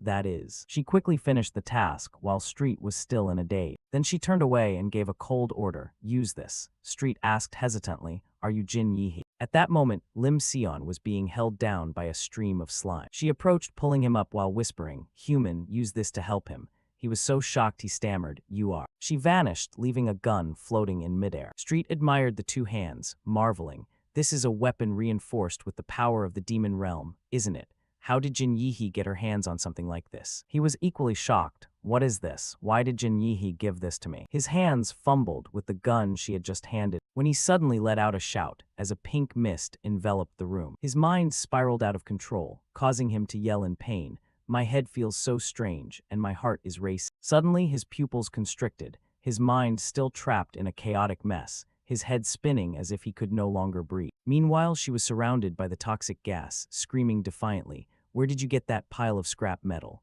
Do you think I don't know what kind of petty tricks you're playing?" From somewhere, a figure lunged out, clawing at her with sharp hands. But she countered quickly, snapping in irritation, secretly tucking a toy in there. "Ha, do you really think it will change anything?" Street fought back fiercely. "A toy? You won't know until you try it." She let out a savage roar. "The result is already clear. You're just a low-class beast that was thrown away." Street snapped back aggressively. Compared to someone who threw themselves away for their bottomless greed, that means nothing. Suddenly, a foot stepped forward, and she began to act deviously again, saying eerily, "So, it wasn't just an ordinary toy after all, was it?" Then, thrusting out her grotesque arm, she screamed, "Whatever, I'll devour you all the same." Street looked at the tentacles with worry. "The tentacles are getting thicker. I can't cut through them." Now she began to seize her chance, plotting her move. Mara is starting to adapt to her new body. The more time we waste, the worse it gets. She's becoming more monstrous by the second. She threatened arrogantly, "I wonder how a fresh, struggling demon realm beast will taste. Will it be delicious?" Hearing this, Street grew more and more anxious. A cord connecting from her abdomen caught her eye.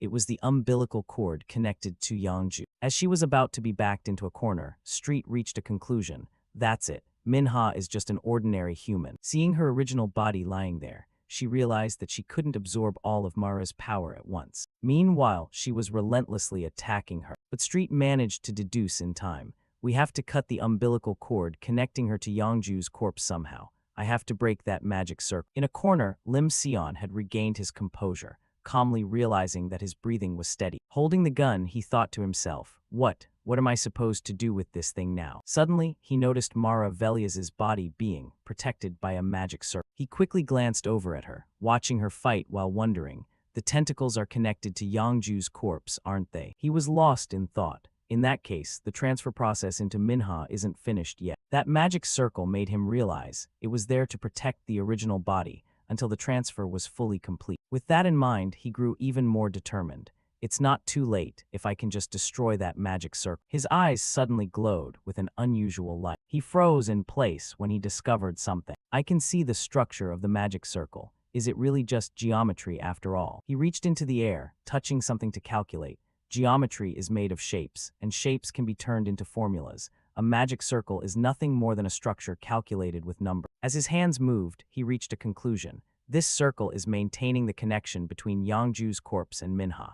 I need to solve the formulas and find the weak point. His hands suddenly began scribbling strange mathematical formulae. He calculated frantically, using the full capacity of his brain to analyzing the magic barrier. The core is a cubic polynomial, with mana flow following an S-curve. The nucleus of the sealing spell lies at the extreme values. Then, the derivative. Seeing this, Street, who was struggling to fight, was also stunned. Is that a magic formula? Is Sion really decoding the magic circle right now? As she resisted the power of the hands, she thought, thanks to the weapon Jin Yi gave him, Sion can interpret the magic. Meanwhile, she was still immersed in pleasure, screaming repeatedly, "Come here, you little mouse." Street began to find the will to survive. No matter what, while Sion is decoding the magic circle, I have to try and stall for as much time as possible. Now his hands never stopped solving the difficult math, gradually reaching the end, converting the structure of the magic circle into a matrix.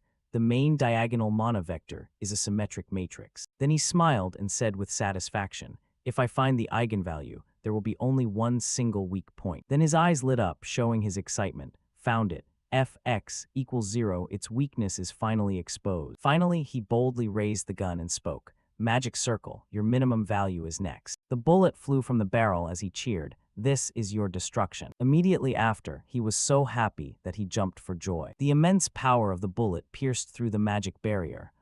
It seeped deep inside, slowly reaching her body. Only then did she realize what was happening and screamed.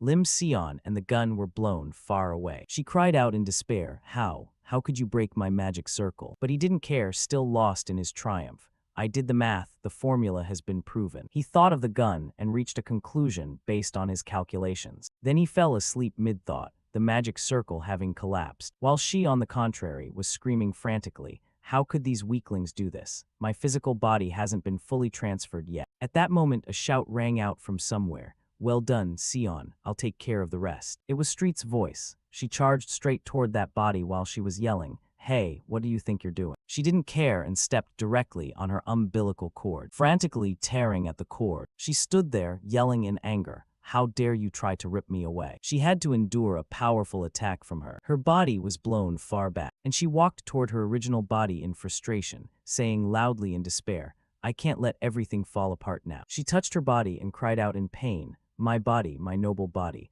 I can't afford to lose even a tiny piece of flesh. Even though she was pushed far away, Street still struggled to reply. Greed grows like a tree, but eventually it will break on its own when it can no longer stand its own weight.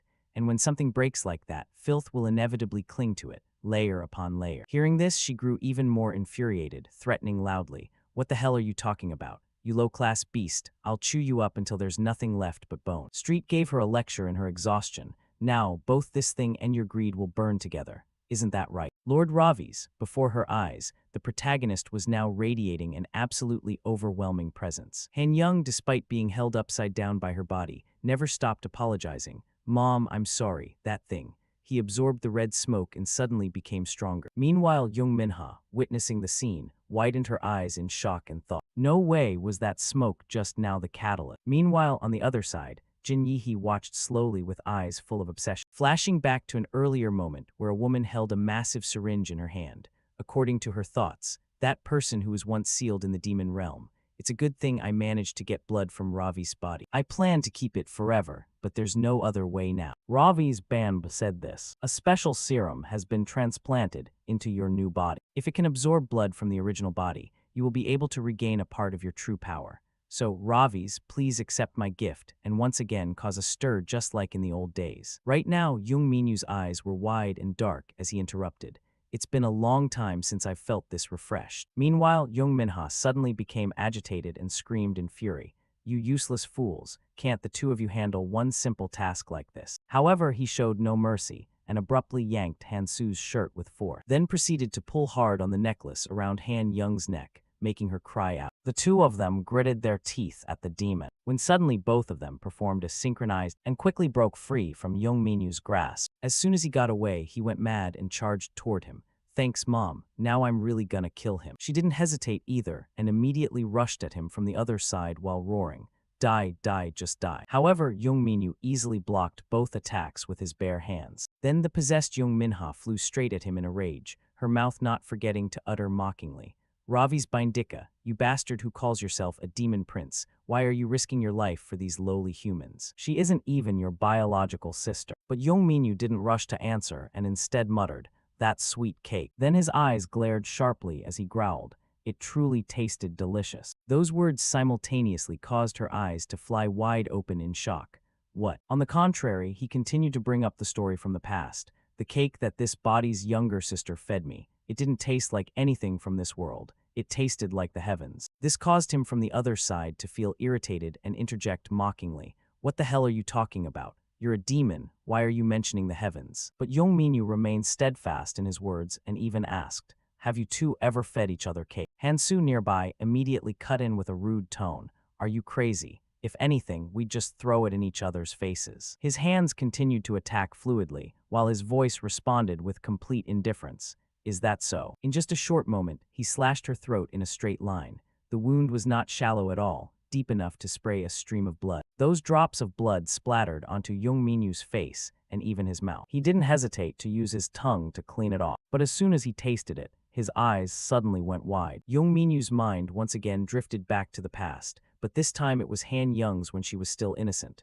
Mom, I got a 10. At that time, a tiny Hinsu also excitedly spoke up. Mom, I've cleaned the whole house, I'm so hungry. However, Han Yongju at that time snapped. Shut up, if you're hungry, go drink water. Immediately, she left the house and slammed the door, not forgetting to curse at the useless bunt. Those words unintentionally hurt those two children, immediately causing both to lose motivation and discard what they had just done, studying, cleaning. They thought sadly, nothing I do ever makes Mom praise me. Moving to another scene at a coffee shop, Han Yongju looked at the bustle around her and repeatedly complained. If it weren't for you kids, men would be following me like rain. Look at that fake smile over there, it's nauseating. Yang, Mom really doesn't like that girl, you understand, right? Han Young beside her also followed her gaze, falling into a strange silence. Without hesitation, she stood up and moved slowly. Her footsteps suddenly became hurried, and immediately she crashed straight into that girl. That made the girl furious, shouting, damn it, what was that? While Han Yongju had to rush over and say,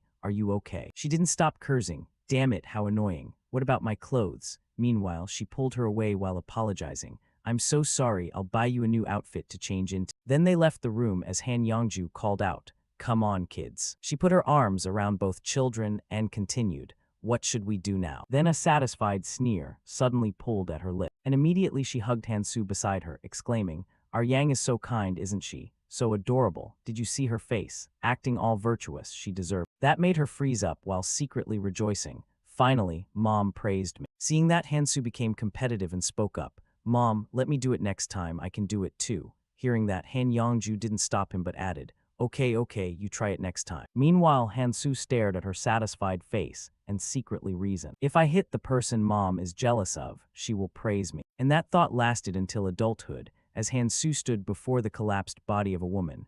If I hit the person Mom hates. Han Yongju stood nearby smiling brightly, making her think, Mom will praise me. Immediately she uttered words of praise. Oh, why is Yang so good at that? Do you really do everything Mom tells you to? Even as the blade dripped blood, Han Young still replied, yes. Standing before that corpse, she explained softly, everything Mother ordered. That made her very excited and she turned to cup her face. So cute, so you can keep killing next time, right, my darling? She softly replied again, Yes, I will do it. If I kill the person Mother orders. Han Young leaned her head against her mind affirming. Mother will love me. A smile now bloomed on her lips, a truly happy smile. Returning to the reality, Young Minyu, after reading those memories, remarked, "You really have raised these children very well." And Hansu currently is so deranged that he insists on killing him.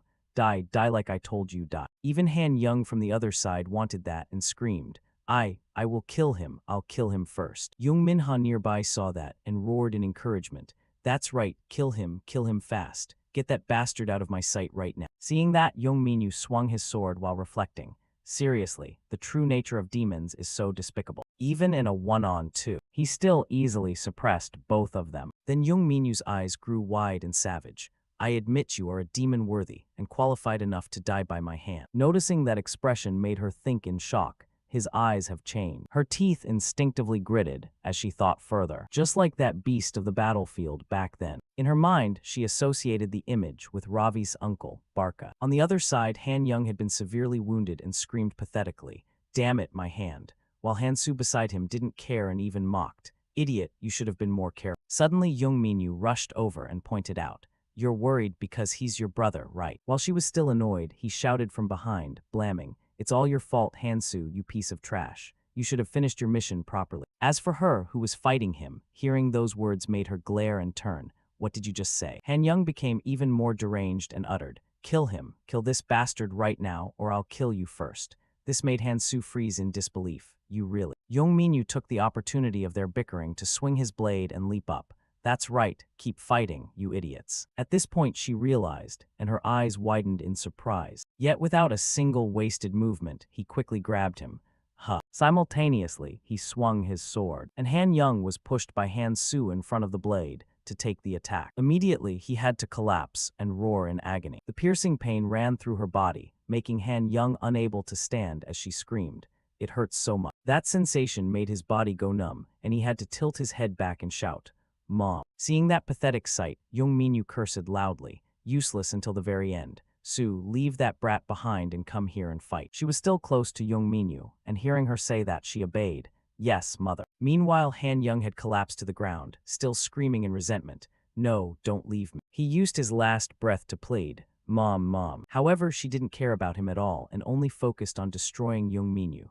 "Die, stop resisting in vain." However, his flexible body quickly dodged every attack. At the same time, his brain was still working in cycles. "I've handled one." But looking at that motionless corpse, he continued to calculate. "Mara's body has almost finished the possession. If I waste any more time, Minha won't be able to come back. I don't know how long this body can endure." Suddenly, Young Minyu grabbed that blade firm in his thought. "But I have to try." Immediately, he took the knife from Han Su's hand, while the other arm quickly grabbed her waist, and the other hand discarded the blade and moved to her head. Without hesitation, Young Minyu leaned down and bit hard into Han Su's neck. Despite the scream of agony, he still focused on that stream of blood. This scene made the possessed Young Minha's eyes widen in horror. "No, what the hell is this?" As for her, after being released, she couldn't stand straight, and then lost all strength and collapsed to the ground. After drinking the blood, Young Minyu's power seemed upgraded. "I will push the blood to the maximum limit. This body can handle and increase my power immediately." Instantly, he rushed toward her, while swinging his arm in that direction. Young Minha still used her tentacles to resist fiercely. "Don't come near me, you bastard." However, he didn't stop and got closer and closer. Realizing the ineffectiveness of her attacks made her even more panicked. "Why won't you die, Ravi's Bindik?" On the other hand, contrary to that effort, Young Minyu was actually gritting his teeth. "It feels like my whole body is disintegrating. This vessel can't handle it." His arm tensed up as he continued that thought. "It feels like being torn to shreds until death." Immediately, Young Minyu slipped through the tentacles and rushed close to her. "I've missed this so much." Young Minha, seeing his skill, widened her eye, and he was now standing right beside her after weaving through. Realizing she couldn't escape made her scream, "No, you bastard. Are you going to ruin everything at the last minute?" However, Young Minyu didn't answer but swung his hand, quickly pinning Young Minha's body to the ground, making her scream. His hands gripped her neck tightly, despite the violent screaming. "Let go of me, how could someone like you dare?" He still didn't let go, only slowly affirming, "It's over. Your filthy life is finally done." Young Minha continued to struggle with a tone of disbelief. I can't die by someone like you." Young Minyu showed no mercy and grabbed the staff nearby. "This is my final warning. If you voluntarily leave Minha's body right now, I will spare your life. Hearing that opportunity made her gasp in shock. What? You'll spare me? His aura now was no different from his father's as he continued. That's right, I, Ravi's Bindika, swear on the honor of my father, the great demon king. But suddenly another thought popped into young Minha's head. I see, this guy is afraid I'll self-destruct if I don't leave this body. It's a pity to lose this vessel, but the important thing is to survive and find another one. Then she laughed maniacally and began to speak up. Certainly, the lineage of the great demon king won't lie when using family honor. Lower your sword. If you do that, I'll do what you want. I really have no other choice now. Seeing that recklessness made Young Minyu freeze, and the magic staff in his hand suddenly vanished in a wisp of smoke. He slowly moved away from her and stood up straight, then spoke in anticipation. Now get out of there. Young Minha, after being released, still felt discomfort in her neck and grimaced before replying. Fine. Suddenly, a magical smile bloomed on her lips. In an instant, the soul of the monster shot out. I'm leaving, you idiots. Seeing that, Young Minyu sneered with interest and immediately swung his demonic hand, using it to grip its soul tightly. Only then did it realize and began to struggle violently. What this arm is, this isn't a human arm. He still kept a smile on his lips and began to clarify everything.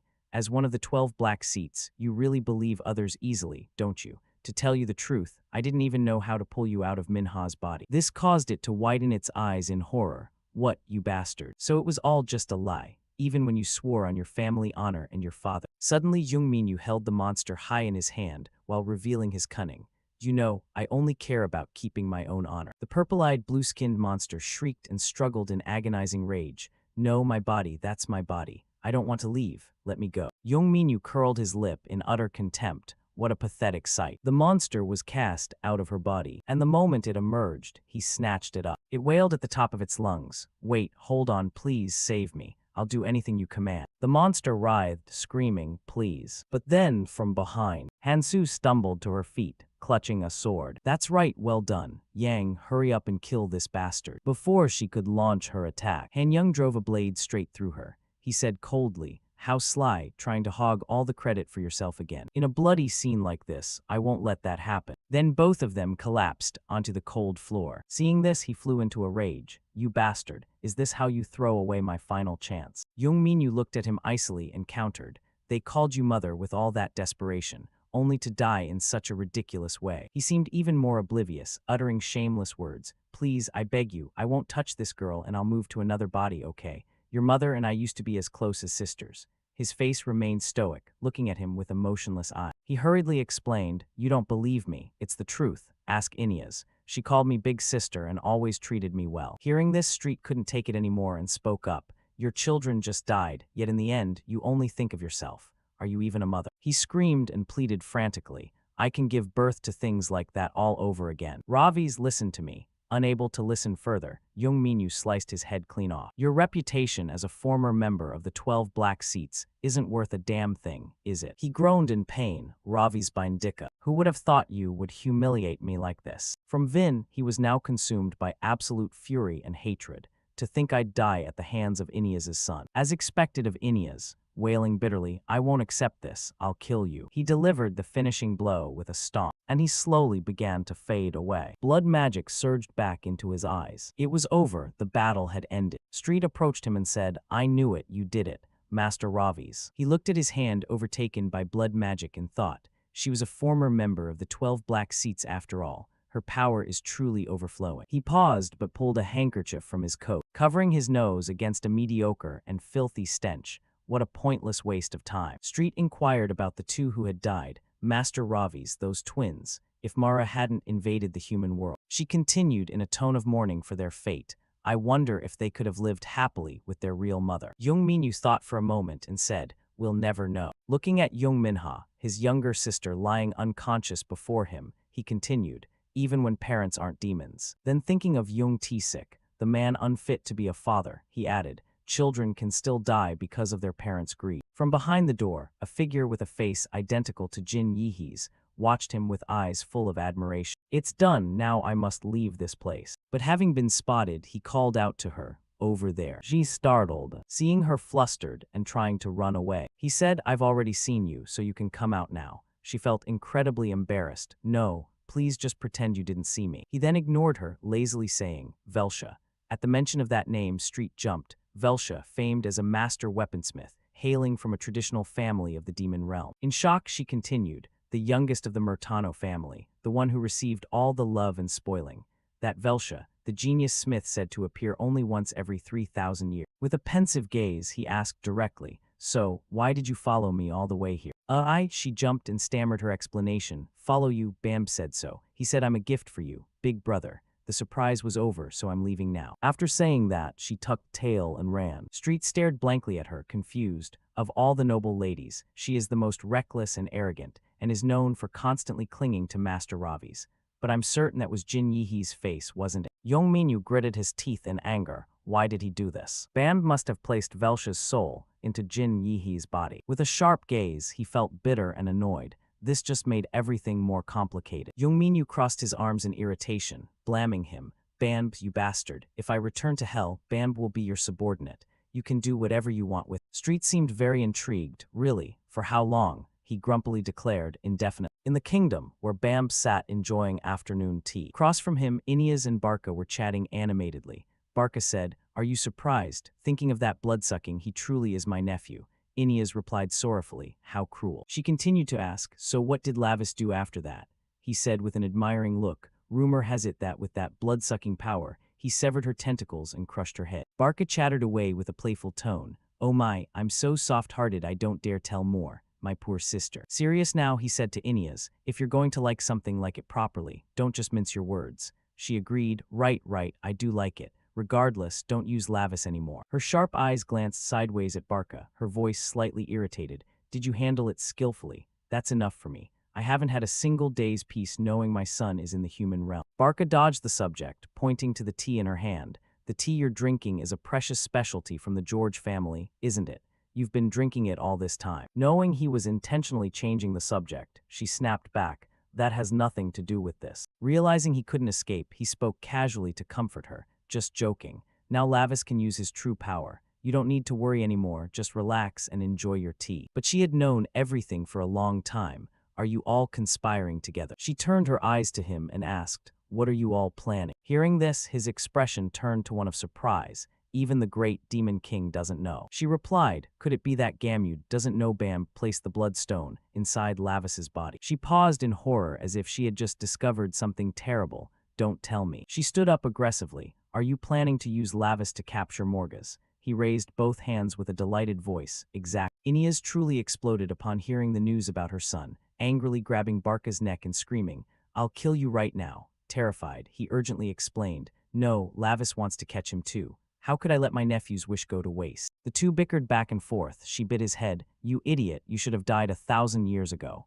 He pleaded before her, "It hurts, it hurts." This scene seemed all too familiar to Bam. He just sat there thinking, didn't these two siblings always want to kill each other in their past lives? But then, setting down his teacup, he thought seriously again. Morgas, the ruler of death, the god who returns all existence to nothingness. When the wind of death blows, the heavens, hell, and the human realm will wither one by one. He rested his chin on his hand, his eyes scrutinizing carefully, a cruel creature that wants to devour mankind and re-establish the order of hell. "Wherever you are, just wait a moment. Lavis is already on his way." On this side, Yong Minyu was also taking care of his younger sister, who had just been brought back to her room. He looked down and thought, "Yong Minyu, the debt paid with your own body is considered settled." The mother rushed in. Why did she faint here when she was supposed to be practicing? Behind her was Young Tisik and a few people following her, asking worriedly, "Minha Minyu, what's happening?" Knowing how to deflect, he replied, "It seems she got injured in the practice room." Young Tisik went berserk and cursed at him. "You bastard, what did you do? She's a future idol. Young Minyu, was it you? Are you all plotting against her to harm me?" His stinging words made her snap back as well. "Why are you saying that? Both of you were against Minha becoming an idol." He seemed to lose all reason, only thinking of himself and cursing her back. "Every time Minha appears online, the comments are all praising me. Are you trying to tarnish my image?" Then he turned aggressively to the subordinate following him and ordered, "All right, Kim, get the phone and film Minha. I'll say this happened because she was harassed." With greedy eyes, he laughed like a wild beast. "That will draw more attention and sympathy." Isn't my idea just brilliant? Hearing this, young Minyu seemed to reach his limit. He looked coldly at this creature who didn't know its place, glancing toward young Tisik, his voice cold as ice. You. Before he could finish, she wailed, unable to take any more. Enough. Can you even see this child with your own eyes? He gritted his teeth. What? Then she turned and poured her heart out to his surprise. At first I thought you'd be a good father, but immediately after my father died, you stole all his money and prepared to run for office using my family's connections. She cried in pain. You even exploited Manhwa. I can't stand it anymore. He cut her off arrogantly. I'm the one who accepted a poor woman who ran away from home and your 2 children. Don't you remember your father thanking me and asking me to take care of you all? Then he roared back, blaming and cursing after swallowing his pride about the ex-husband. Now you're planning to kick me out, you ungrateful wretch. Looking at this wretched man before him, he was furious. Every word you utter is deathly foul. Does someone like you even deserve to be called human? His eyes stared straight at him, as if reaching the absolute peak of his limit. I can't tolerate this insolence anymore. Although I regret that I cannot kill in the human world, breaking a bone or two. She couldn't restrain herself any longer and shouted aggressively, Shut up, you piece of trash. He was startled, but his blood boiled even more. What? You dare say that to me? You dare silence me? Looking at young Tisik with eyes of hatred, I've endured just to avoid hurting the children further. I tried to make sure they wouldn't lose a father for the second time. You're a hypocrite. Is it all just for your image? Don't make me laugh. Blue veins began to pop on young Tisik's face. Are you crazy? She placed her hand on her chest, her hatred turning into strength. She declared, Listen here, I'm no longer here to be your lack. Her determined gaze made him bitter. From now on, I will be the hand that strangles you. At this point, he reconsidered. I once thought she was just a weak human. The scene reminded him, but this moment reminds me of my own mother. Young Tisik also turned furious. What? Who do you think you are to dare? In a grand setting, at a facility in the Middle East, a large dark-skinned man was pleading. What are you doing? Please stop, don't press the launch button. The figure in the black cloak seemed indifferent. Why isn't it working? The black man kept warning and advising. If you launch that, thousands of innocent civilians will die. He didn't listen to a single word and still casually pressed the button. His voice cold. Wasn't that your intention all along? The system lit up and the room immediately turned red. A warning that the missile launch command sequence had been activated. The black man screamed in bitter helplessness. Oh no, why did you do that? What is your true identity? He answered, I am a demon. The black man asked again, What did you just say? He turned back with an expression so coldly emotionless it made others fear. Go to the launch area and tell them that Morgas did this. At a cafe, someone's voice asks about your mother's divorce. Minyu crosses his arms, explaining that his mother can't get a divorce right now, or they won't be able to reclaim the family's money. He insists that such a thing must not happen. He grinds his teeth in a fit of rage, thinking of T-Sung, the one he calls a bastard. He says Minyu wants to finish him off immediately, but since that's impossible, he turns to place all the responsibility on his gray-haired friend, Lim Xian, ordering him to find a way to get that money back. Xian is startled, panicking and not knowing what to do. Minyu reassures him that Xian is the smartest person he knows. Xian replies dejectedly that the only people Minyu knows are his family and Minyu himself. Suddenly, Xian shouts, reminding him that it was his friend who created the medicine delivery app. Xian quickly covers his friend's mouth, worried because they are in a public place. Minyu brushes the hand away and grumbles, signaling that they both should leave immediately. Minyu says they can go after handling that matter. Suddenly, a giant pink teddy bear with a red bow appears right in front of them. Minyu coldly orders the bear named Belsha to return to the demon realm. Meanwhile, the bear is busy inviting a couple to stay for coffee. Lim Xian wonders why the bear doesn't hear his friend's voice. Minyu explains that it won't talk if you look it straight in the face. He freezes, realizing that the teddy bear is actually Belsha, the genius weaponsmith. Xian asks curiously about his friend's relationship with Belsha. The scene shifts to Belsha's flashback. The story begins when Belsha was still in her mother's womb. A demonic figure named Ga Minhadair steps out from the forge. The demon lord had granted her father the eternal flame. Born in the forge, Belsha was scorched by the fire even before she could open her eyes. Her father, a demon, declared that the flame granted by the demon lord would guide the path she must walk. The fire burned her flesh, and the world around her was nothing but a blazing red. The only sensation was an unbearable heat. At the same time in the demon realm, a voice echoes in a gloomy cathedral, reporting to great demon King Ga Minhadair that the promised work is finally complete. Inside the cathedral, great demon King Ga Minhadair explains that this is the mouth of Cassidus, which sucks in the false oaths of traitors and turns them into punishing shards of ice. A work of art created from pain. Belsha's father proudly declares this to be a masterpiece crafted by the genius of the Miatano bloodline. Ga Minhadair observes the mask and confirms Count Valdir's boast. He believes this mask will remain a masterpiece of the demon realm for many years to come. He asserts that the skill of this young demon girl can truly be called the pinnacle. Ga Minhadair sighs, saying he envies Valdir for having a genius like Belsha, while his son Ravi's only gives him a headache. Belsha's father humbly replies that His Majesty's words weigh heavily on him, but Ga Minhadair dismisses it, calling it the grumbling of an old king, and says he will accept the gift. Ga Minhadair solemnly declares that from now on, the development of weapons in the demon realm will lie in the hands of the Mayano family, and he places his trust in them. That night at the family castle, her father turns to ask Belsha if she heard clearly that the noble demon lord praised the work she created. He flashes a devious smile. Then he looks back at Belsha, declaring that she is truly the greatest masterpiece their family has ever produced. But from a distance, a scream rings out. Belsha turns to look. The queen's scolding echoes, asking what he intends to do if the child who will become the future demon king continues to turn the nobles' territories into a sea of blood like this, and if he plans to destroy every single demon in the realm. Stating a sovereign must know how to bestow tolerance and altruism. The response is the scream of a young demon boy. He yells that forgiveness and mercy only diminish the dignity of a demon lord. A demon lord must be ruthless. Inayas then grabs Ravi, threatening to take him to see his ruthless uncle.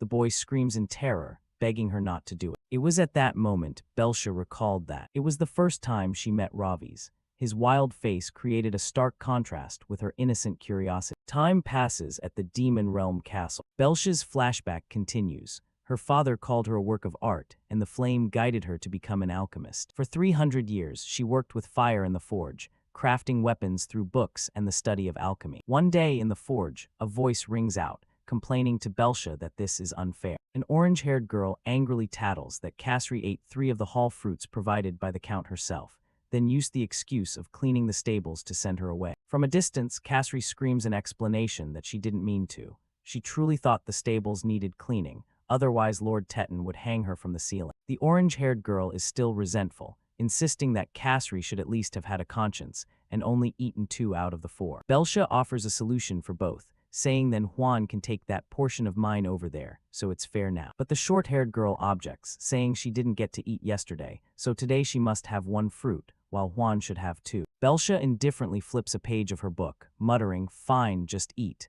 She doesn't care about their bickering. Juan changes the subject, hugging Belsha, and whining that the count is terrible for not allowing such a cute girl to attend any parties. Belsha smiles, explaining that her father said once he ascends to the Black Throne, she will be able to leave this place. The short-haired girl cheers happily, hoping that day comes soon. She excitedly says they will definitely take Belsha to the Demon Lord's castle to meet Prince Ravi. Hearing Prince Ravi's name, Belsha blushes and smiles shyly. Belsha recalled that for a girl who lived only in the forge, the daily stories of the maids, their jealousy, their friendship, and even their love stories were the only books that made her feel alive. Until that sad day arrived.